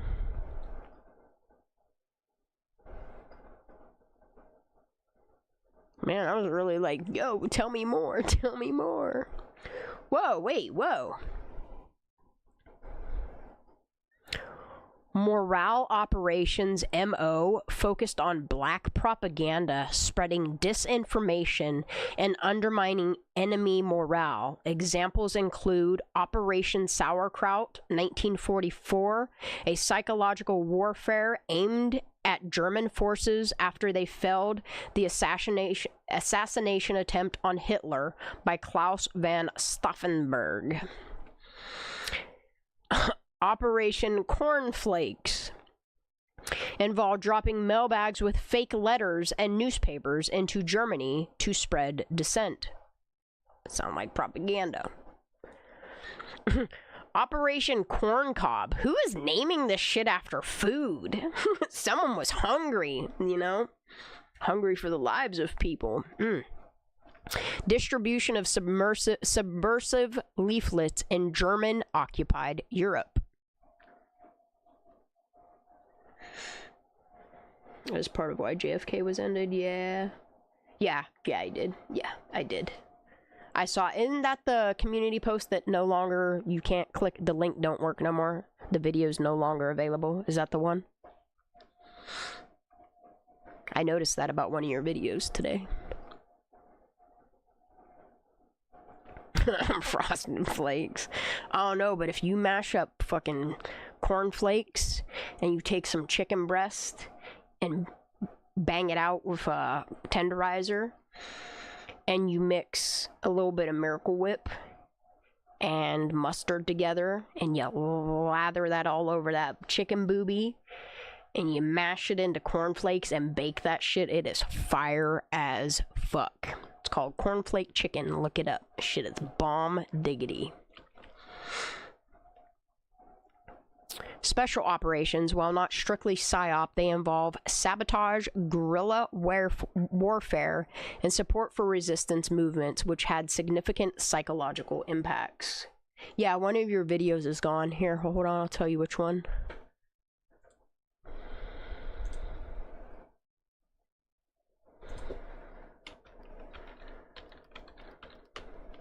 Oh, it's not letting me type. What the fuck?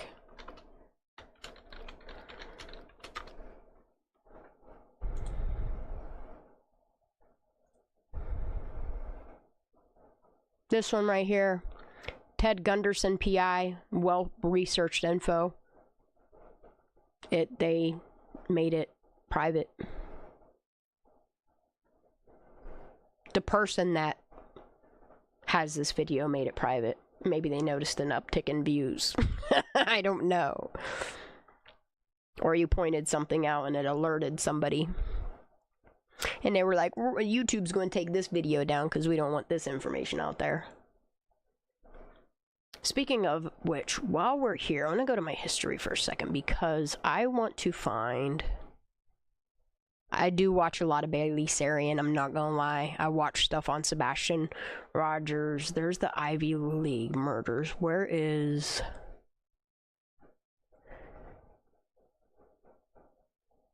See, I even watch old... This is it. The assassination of Jeff German. He was an investigative journalist that was killed by a politician.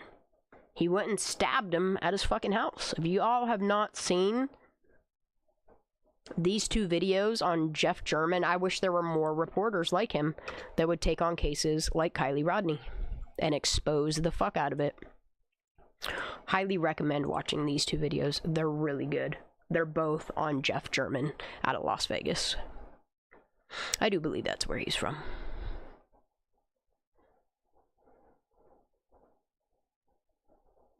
Yeah, Lyndon B. Johnson had so much to do with his death. I can't wait until those files are released. I want the Epstein stuff fully unredacted. I want these pedos fucking exposed. Alright, let me see if I can get this to...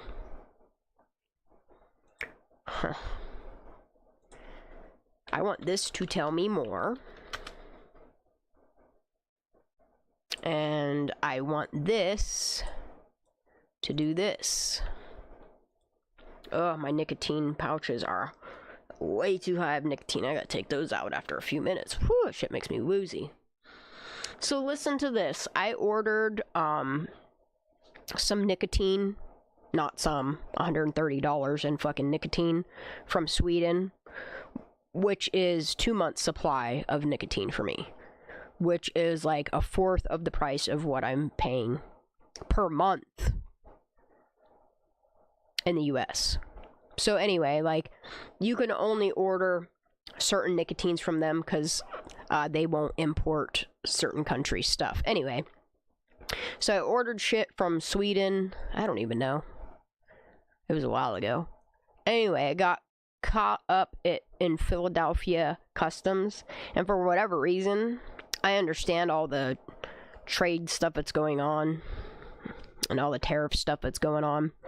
But, like, my package is being held by the government, y'all. Good thing that I ordered from Alp, and that will be here Saturday. Because I gotta get away from these Zen pouches.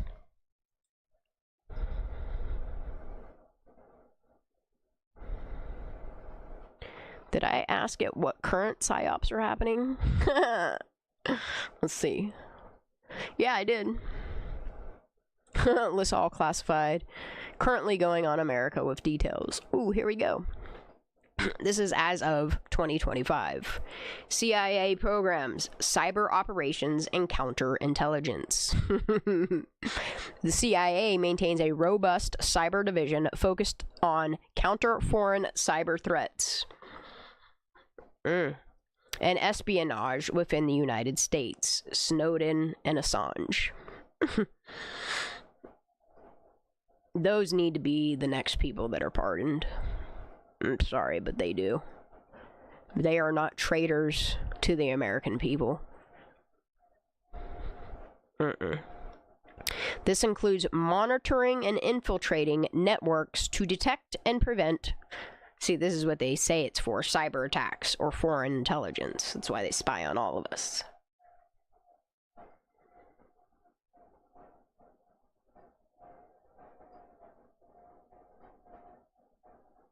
Yeah, they are, Anna. What did I not, what, Assange and Snowden? What, who's saying no you did not to who? Who said what? My local retailer is having a hard time getting pipe tobacco in. Oh, really?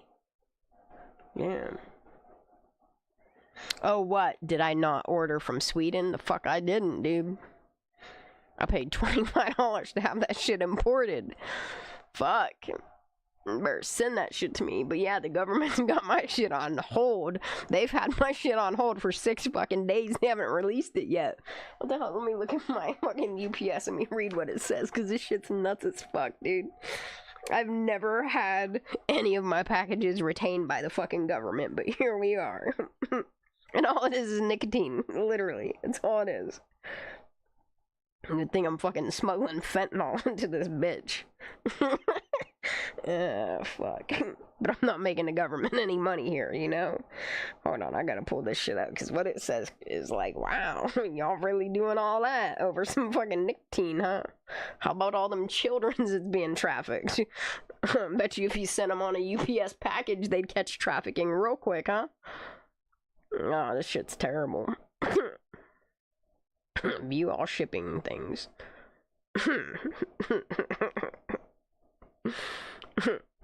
Your package is pending release from a government agency. Once they release it, your package will be on its way. This has been setting like this since February 1st for the import scan in Philadelphia, Pennsylvania. And the last thing it says was the government's holding my package at 9:32 a.m. yesterday morning. They still haven't updated me yet.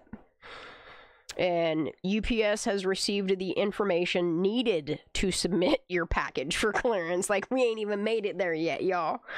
They're still deciding if they're gonna fucking... It's fucking nicotine. Open them all up. Try a couple out if you'd like. Just send me my shit, man. Like, I am so sick of Zen products. I tried the on-brand stuff. I've tried other brands. They all make me fucking woozy because Zen stopped making 3 milligram coffee, and that's all I can do.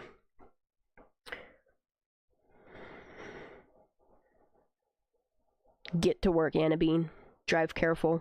Be safe. Have a blessed night, honey. Love you, girl. Look, I paid enough in tariffs or whatever the fuck they charge at $25 for us. It was nuts. And I hear the tariffs are only supposed to be on China and somewhere else. It didn't say Sweden. I don't know if it's the fact that Sweden sent it to Germany, then they sent it here, but damn, man. It's a lot of nicotine. I understand it's a lot of nicotine. I am not trying to overdose anybody on it. I'm trying to consume my nicotine safely. But they're all mainly like coffee flavors. Man, I really wish DeepSeek would work out. Alright, I'm gonna try this one more time on each of these, and if it doesn't, then I'm gonna hop off here. I'm gonna go play some video games. It's already 1 a.m. Oh my. Tell me more, bro. Come on, you can do it.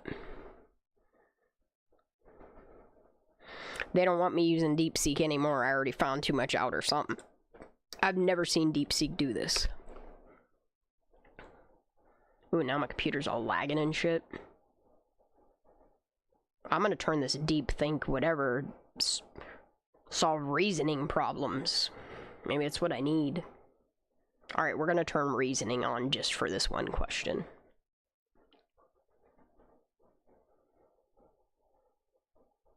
Dude, I love coffee flavored nicotine. That shit's got me hooked, I ain't even gonna lie.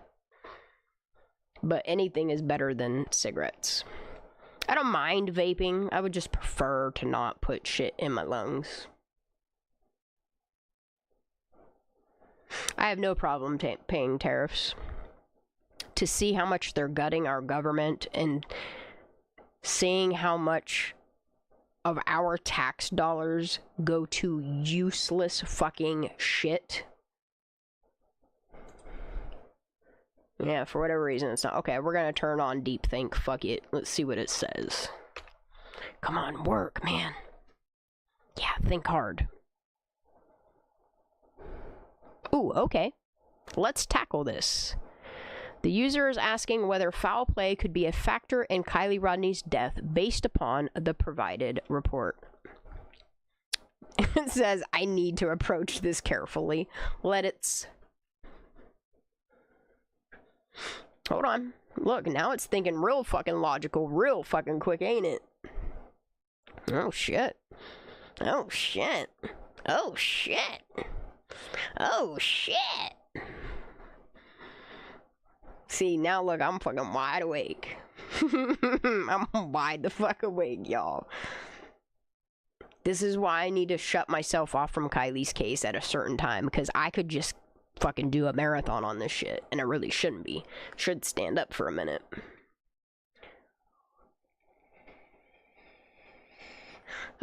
Billy. I don't know if I would trust China to tell us about stock trading. You should probably hit up Nancy Pelosi. Yo, you ever see the X account that it's what is it? Nancy Pelosi Insider Trading on X? Dude, that account is fucking litty titty right there. You should check that one out. It'll give you input. Wow, y'all ready? This is DeepThink from DeepSeek. Damn, it only took 22 seconds for this thought. Here's our 22 cents. Hey! Okay, let's tackle this.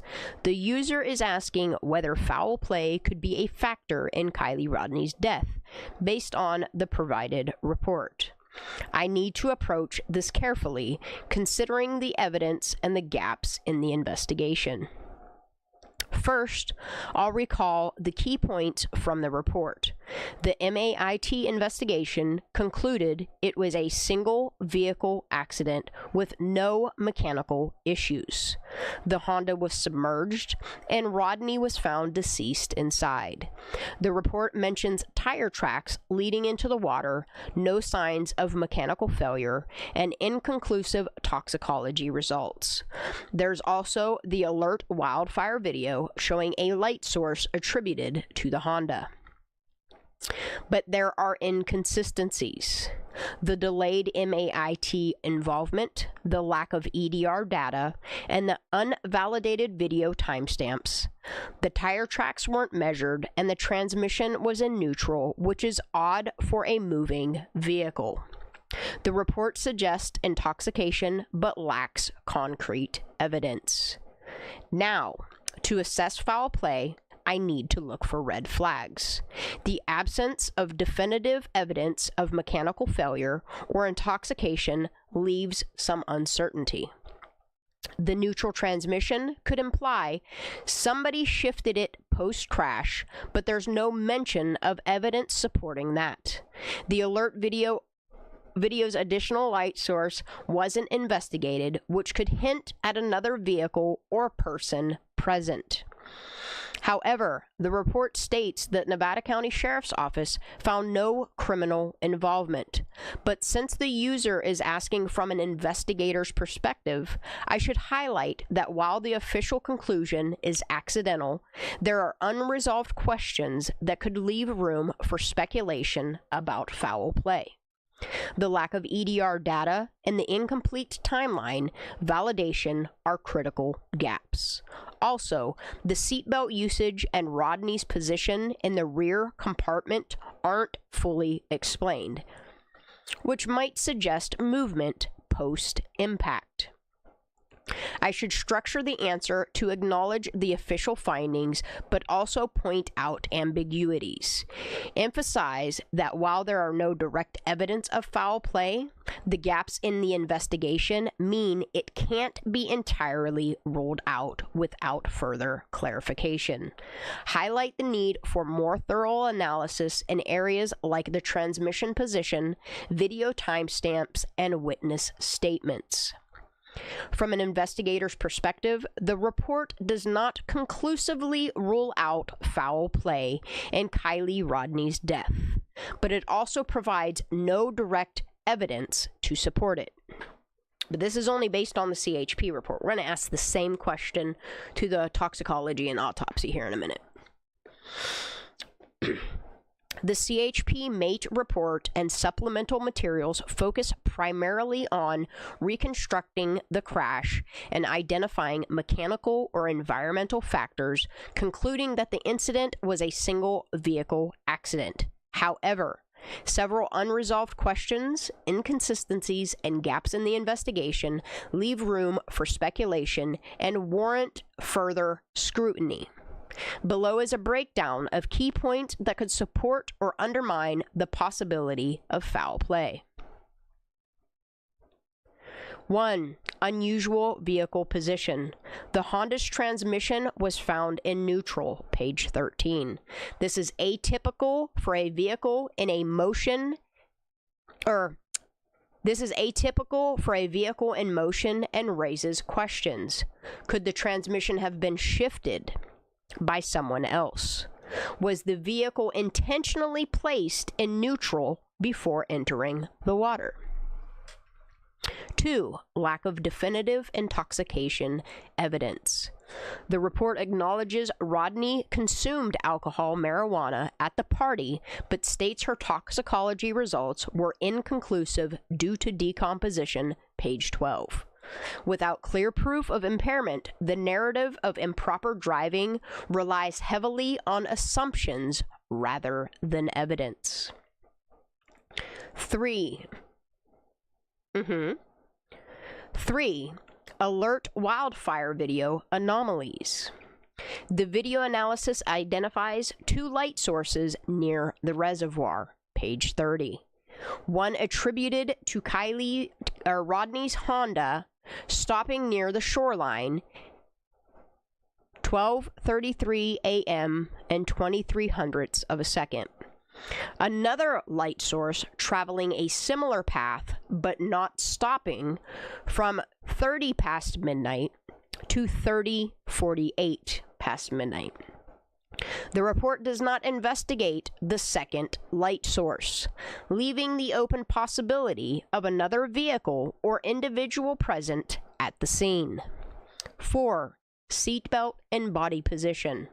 Rodni was found in the rear compartment of the Honda with no seatbelt engaged, page 9. This is unusual for a driver and can suggest attempts to escape the vehicle post-submersion, no water in her lungs, physical movement, example, shifting during the crash, or external interference. 5. Delayed MAIT involvement. MAIT was not notified until August 22nd, 16 days after the crash, page 1. This delay may have compromised evidence integrity. Example, degraded tire tracks, waterlogged electronics. Factors that undermine foul play. 1. No mechanical defects. The MAIT mechanical inspection found no pre-crash deficiencies in the Honda's steering, braking, or powertrain, pages 13 to 19. This supports the conclusion that the crash was not caused by vehicle failure. 2. Consistent physical evidence. The tire tracks observed in the August 9th Aereo video aligned with the Honda's submerged location, page 5 to 7, while not conclusively linked to Rodni's vehicle. The tracks suggest a straight path into the water, consistent with accidental entry. However, if you guys go back to the very beginning of my video, it points out how footage from the 9th and the 23rd are not conclusive to those tire tracks being hers. 3. Environmental factors. The descending shoreline slope, 11 degrees, and the receding water levels, page 8 to 10, could explain how the Honda traveled 60 feet into the reservoir without immediate detection. The lack of obstacles on the dirt road, page 7, further supports an accidental trajectory. Nevada County Sheriff's criminal investigation. The Nevada County Sheriff's Office conducted a separate criminal investigation and found no evidence of foul play page 12. This is noted in the CHP report, but lacks detailed supporting documentation, witness interviews, and forensic analysis. Absence of external damage. The Honda's damage was localized to the hood and roof, page 31, consistent with submersion and contact with the reservoir floor. There was no evidence of collision with another vehicle, but this is based on the report. Critical unanswered questions. 1. Transmission in neutral. Why was the Honda's transmission in neutral? Could this indicate tampering or an attempt to obscure evidence? 2. Second light source in the alert wildfire video. Who or what was the additional light source near the reservoir? Was it investigated? 3. Rodni's position in the vehicle. How did Kiely end up in the rear compartment? Was it due to panic, injury, or external force? 4. Timeline gaps. Why was there a 16-day delay in involving MAIT? Could evidence have degraded during this period? 5. Cell phone data. The report mentions cell phone data was obtained, page 12, but provides no analysis. Did Rodni's phone activity, example, texts, calls, and GPS, corroborate the crash timeline? Conclusion. While the CHP MAIT report concludes the crash was accidental, the investigation's omissions and ambiguities prevent a definitive ruling out of foul play. Key issues such as the transmission position, unexplained light sources, and the delayed MAIT involvement create reasonable doubt. From an investigator's perspective, foul play cannot be categorically dismissed based on the available evidence. Further investigation would be required to address the unresolved questions, including validating the alert wildfire video timestamps, analyzing Rodni's cell phone data, and re-examining witness statements from the Nevada County Sheriff's Office criminal investigation. In high-profile cases like this, transparency and thoroughness are critical to public trust. Until these gaps are addressed, speculation about foul play will persist. Damn. All right. Now, I keep forgetting I can just copy it from here. Now, let's get back to here, since that can't tell me more.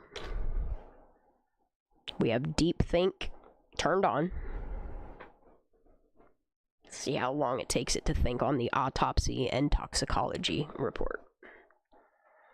I still haven't even put the autopsy, toxicology, and CHP report all together yet.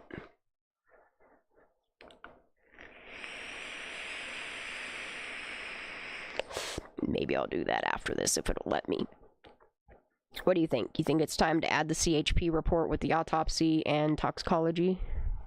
What? How is this one being busy? Huh.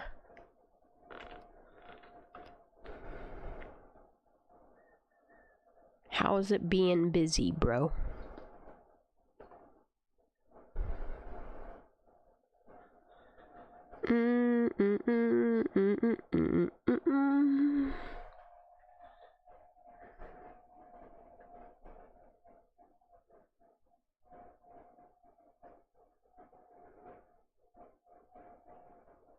Just thinking. Come on, you could do it. You bastard. Can I add more information to this investigation? Let me see if it'll let me do that.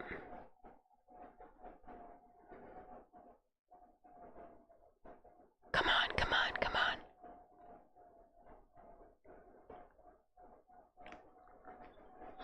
Oh, I don't need critical thinking on. Let me turn that off.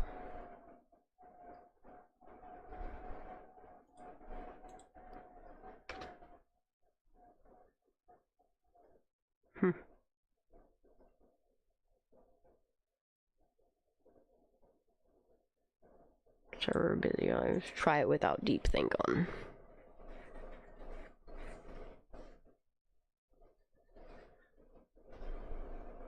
Just in case it'll let me. I need that copied. Come on, DeepSeek or DeepSeek.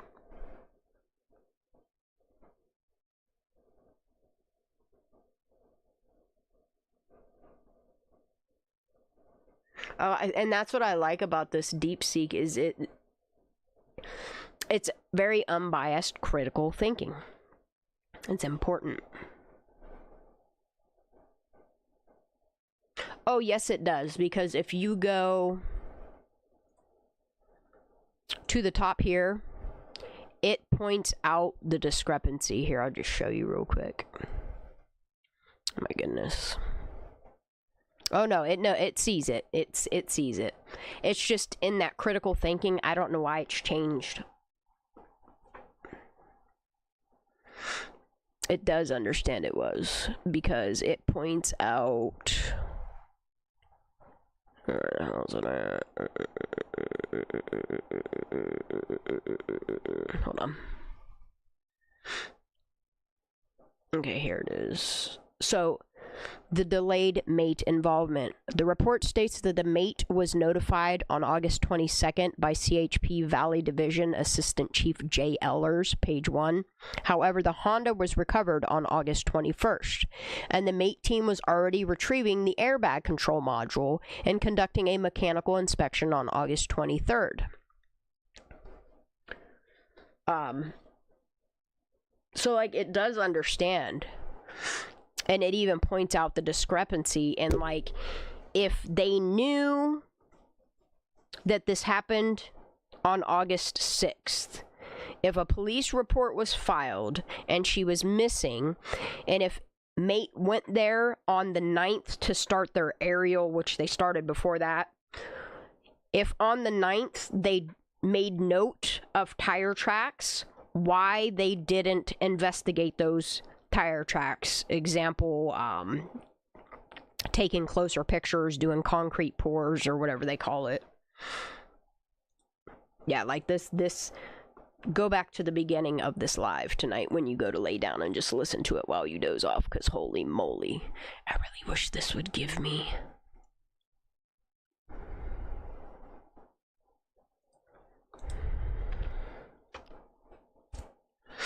Come on, let me, man. Come on. I just want to do this one last thing before I lay down myself. I'll take this over playing video games any day.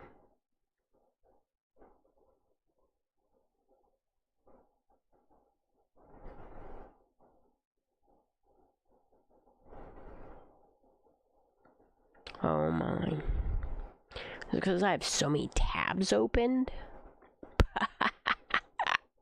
Let's close some of these. Can't help it. I got issues. I'm gonna bookmark this in Kiely's folder though, because I want to come back to this at some point. And all right, Billy. Have a great night, honey. All right, I'm gonna save this one too. Why is everything lagging?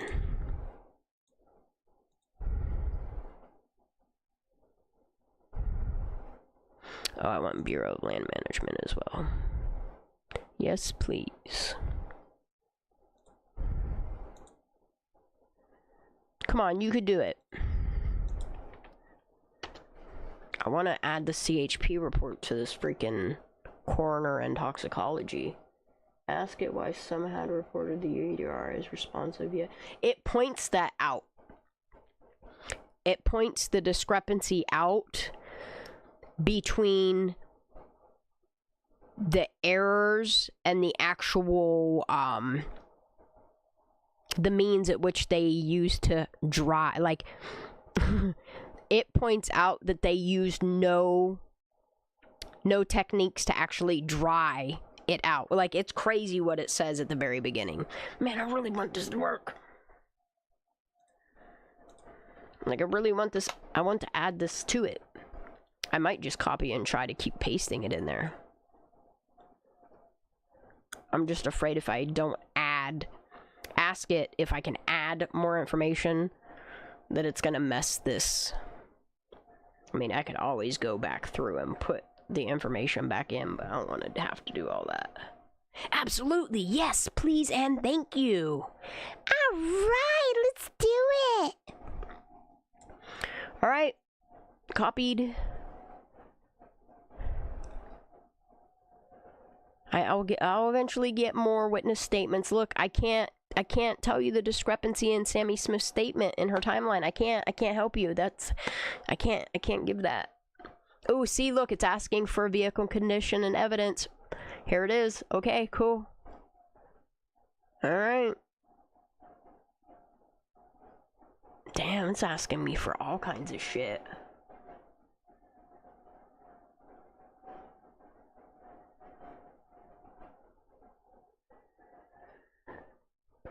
Damn, dude.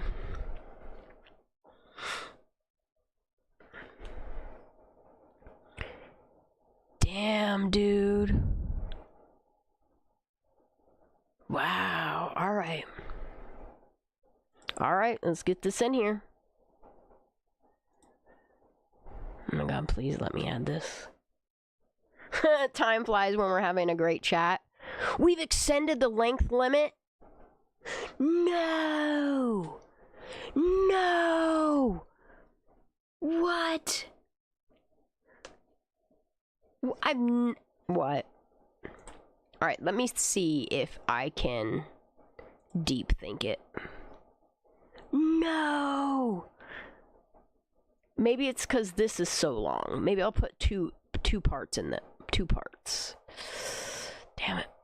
Oh, I got an eyelash in my eye. Oh. Alright, let me start. Okay, this is... Where's the end of it? Page 13. Page 10. Well, where's page 11 and 12? Page 15. 16. So we're getting to page 1 right now.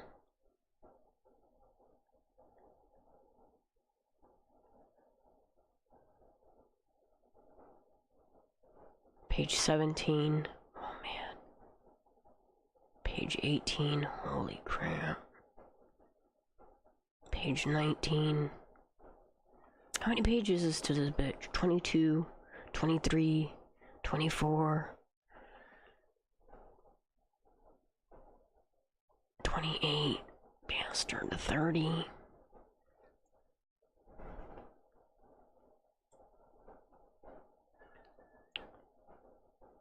Dude. I'm adding it anyway. Dude.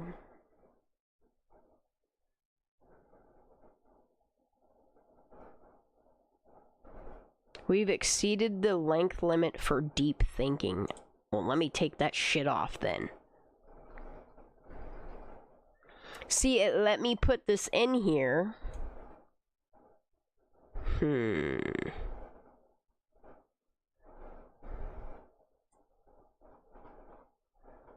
Why is it being like this? I want to start a new chat, bitch. Oh my goodness. What did it say on this last one?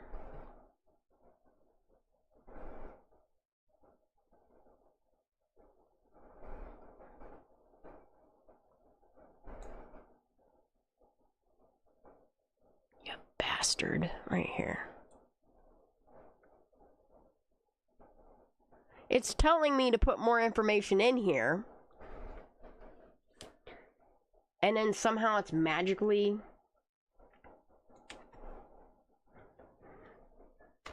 Can I add more information to this investigation? Why won't it let me put...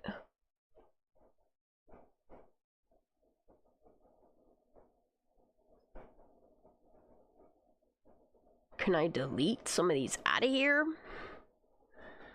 Oh, well, I'll just have to start. Actually, let me do it this way then.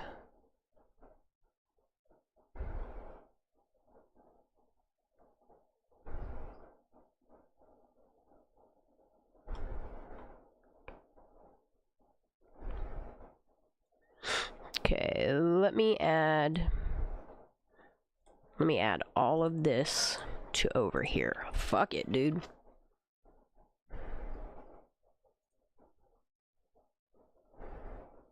I can't believe it did this to me. You bastard.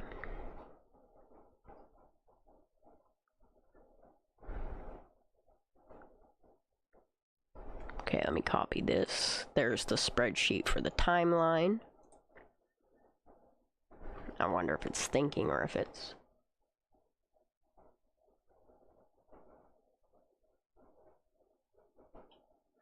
Now the server is busy. I give up for the night. I'll just start a whole new one and stick to...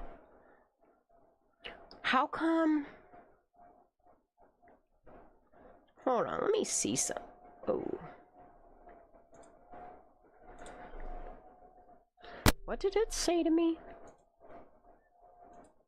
What was the thing it said at the end of it?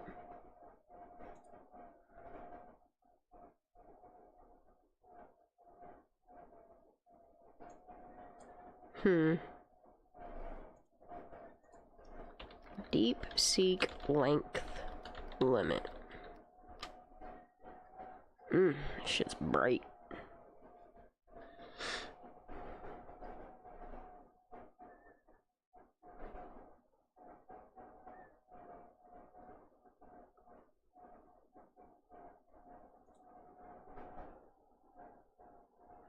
Oh, the browser version of DeepSeek R1 allows for maximum of 50 messages.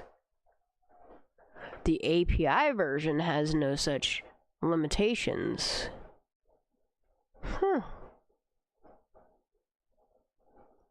Wow, how do I...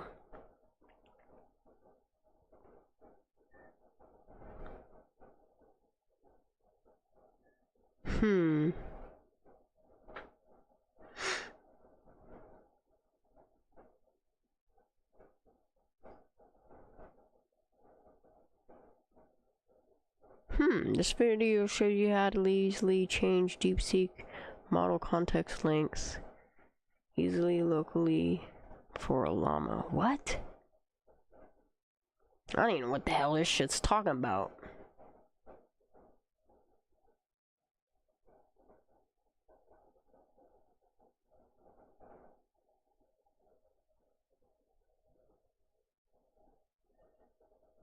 DeepSeek version 3 performs well across all text context window lengths up to 128 kilobyte.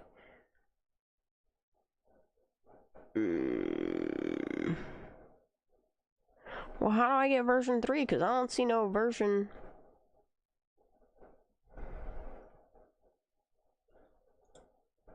How do I get version 3? I want one I can... What is this? I'm gonna start putting my lips on my microphone. I'm gonna start pulling a fucking Tyler Feller.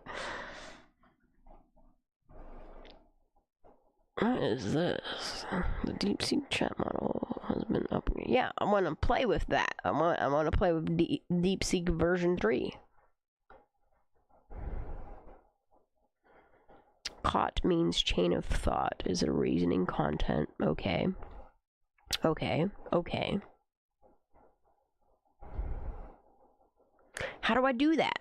I don't want to fucking create an API. I really don't want to do all that. The form shows the original price. Where? I don't see no price. Oh, here we go. Well, I'll pay $2.19 if I can...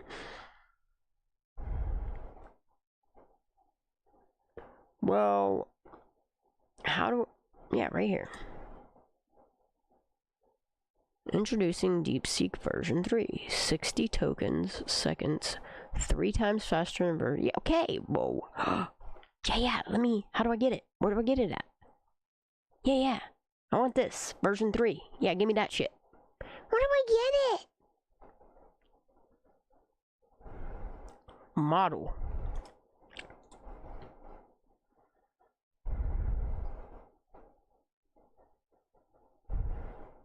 I don't understand all this. This is a little outside of my fucking learning speak. Alright, what you doing? I miss you, babe. Alright. Release DeepSeek 3. Well, bitch, I just want to play with you. How do I... DeepSeek homepage. Chat DeepSeek version 3. I want this. It's the same thing. It's this, look, it loaded the same thing. So if I'm using version 3 already, then no, there's no reason why.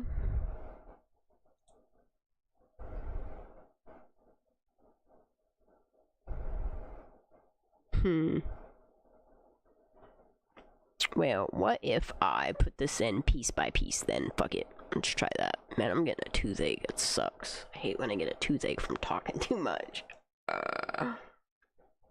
How many tabs are we working with? Technically only 3, but there's like, I don't know how many are open. It should tell me.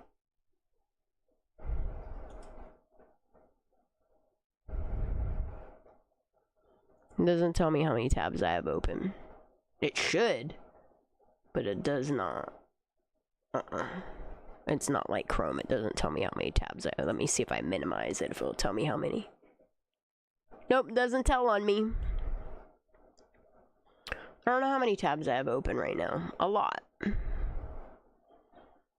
Alright, let me see if I can add this in piece by piece then. Bastard. Oh my goodness, this is a lot of pages of documentation. Oh, went a little bit too far there. Come on, you biznatch. Wait a minute. Page 1. There it is. Okay, let me try. Oh, it's not gonna let me do that. Alright, well, let me go back to here. And we will... What is this? This is the final. I'll take this one. Alright. Edit. File. Oop, nope. Edit. Copy. Oh, sorry, my bad. Clicking it too quick.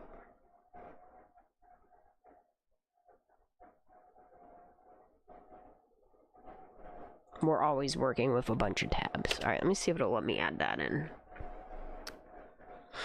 Man, you're a bastard, DeepSeek.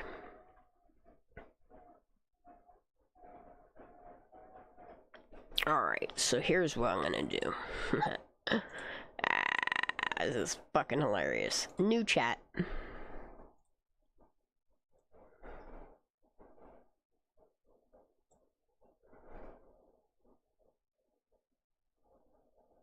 I'm gonna start it all over again.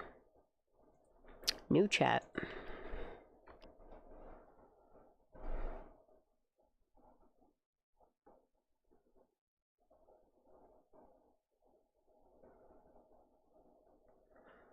Actually, I wonder...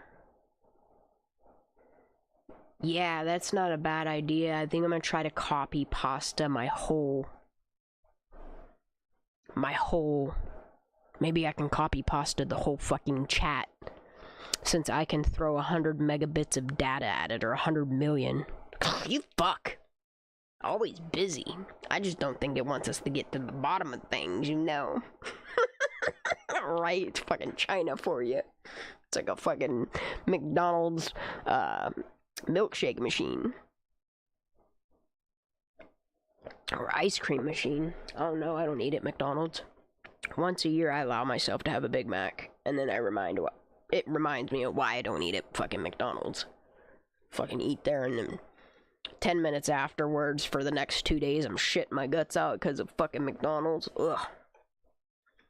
Dude, you see that video where that chick found a tooth in her fucking nugget? Her kid's nuggets to boot. She's all crying about it and shit. I'd cry too. If I fed my baby a fucking nugget and it bit into something and it's not their tooth, but it's a tooth, I'd freak the fuck out too. And I just don't eat at McDonald's. Man, come on. Alright. Let me see. Can I control A? Nope. So you won't let me copy. Oh, yes I can. Alright, so copy.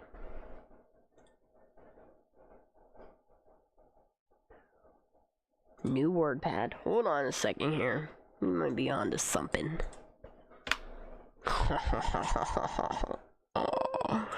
Alright. Oh man, that's a lot of damn, even WordPad's lagging on that shit.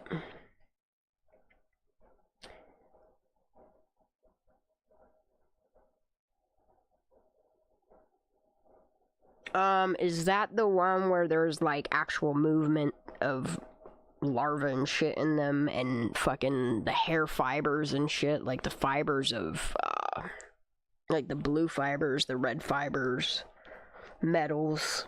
Is that the one you're talking about? I watched so much shit, it's hard for me to remember where the fuck it came from.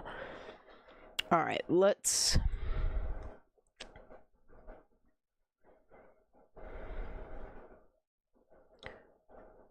Okay. So I'm going to just insert yeah, I'm gonna see if I can just insert. I'm gonna see if I can just. I wanna see if I could put its.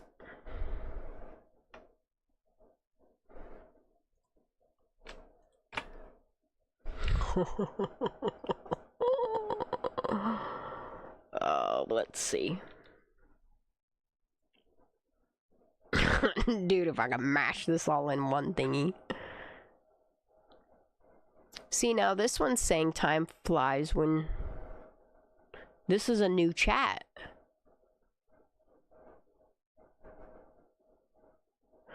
This is weird. We've exceeded the length limit. How am I gonna start a new chat? This is weird.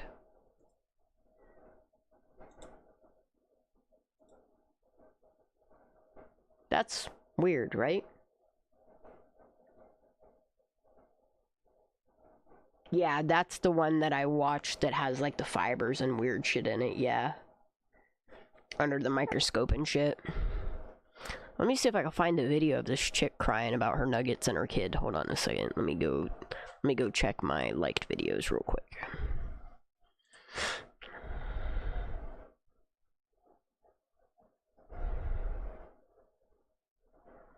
Where's this lady at?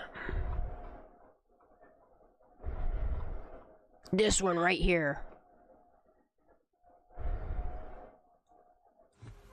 All right, Let me so, mute myself. what is it gonna take? What is it gonna take for us to listen? I'm like sick to my stomach, okay? I've heard the rumors and I'm guilty of it, taking my kids to go eat at McDonald's, but today took my girls to go get their normal Happy Meals and got a 10-piece for my 6-year-old, and she bit down into one of her chicken nuggets and she says that, you know, she hurt her teeth. And so I'm looking at it and I pull this out. She pulls this out. She hands it to me, okay? And I'm freaking out. Baby, where's your tooth? What happened? How'd you lose a tooth? How did you lose a tooth in your chicken nuggets? It's not her tooth, y'all. This is not my baby's tooth. But this is a baby's tooth. This was someone's baby's tooth. This is disgusting, and this is what we're eating. This is what we're feeding our kids.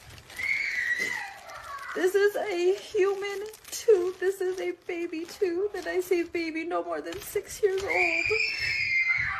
This is a tooth. Y'all, this is a baby tooth and we're eating this. Can you email me a link to that website? I'll definitely check it out. No, what has happened is because I've used it's okay. So DeepSeek is similar to Grok. So with Grok,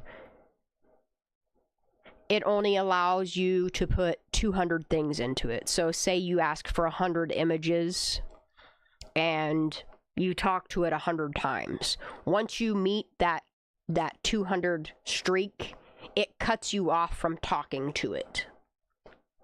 And that's what's happening here with DeepSeek. So based upon that website, the stuff that I just read, DeepSeek only allows you to generate 50 things per day. Whereas Grok, you can do 200 every 2 hours. And it's only because I paid for Grok, the reason why it resets after 2 hours. So I'm betting if I come back to this tomorrow, it'll reset and allow me 50 more things. You see what I'm saying? Like, I think I have to wait until it resets tomorrow to talk to it anymore. That's why none of the new chats are letting me insert this stuff. Even on a new chat, watch, when I go to a new chat and I try to insert this in, it says the same thing. Time flies when we're having a great chat. We've exceeded the length limit. And it says, please start a new chat, but that's not the issue. The issue is I've put 50 messages in between these two reports. So it's not letting me do any more for, I hope it's just today. I hope it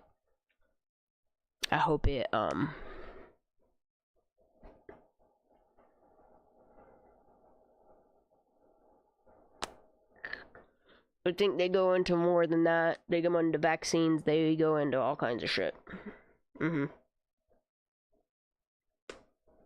Matter of fact, on X, I was reading research on vaccines from the 80s to now, and the difference in the vaccines are insane to me. What they require kids to have nowadays is insane. That's okay. That's my cue to probably get off here. It's 1:44 in the morning, so that 6 o'clock is gonna beat my ass again. I should set my coffee pot to just start coffee so I wake up to the smell of it. That would be nice. Let me some coffee. But yeah, I'm gonna just go ahead and hop off here. We'll get back at it tomorrow. I'll thinking of maybe going live on my main channel. I don't know yet. We'll see. We'll see what tomorrow brings. Either which way, I'm going live tomorrow. It's Friday. For now, I'm gonna hop off here. I love you all so very, very, very much. God bless you all. Have a good night. Get some rest, boob tube. You need it. It's been fun. It's been swell. But I gotta go. Justice for Kiely, Rodni.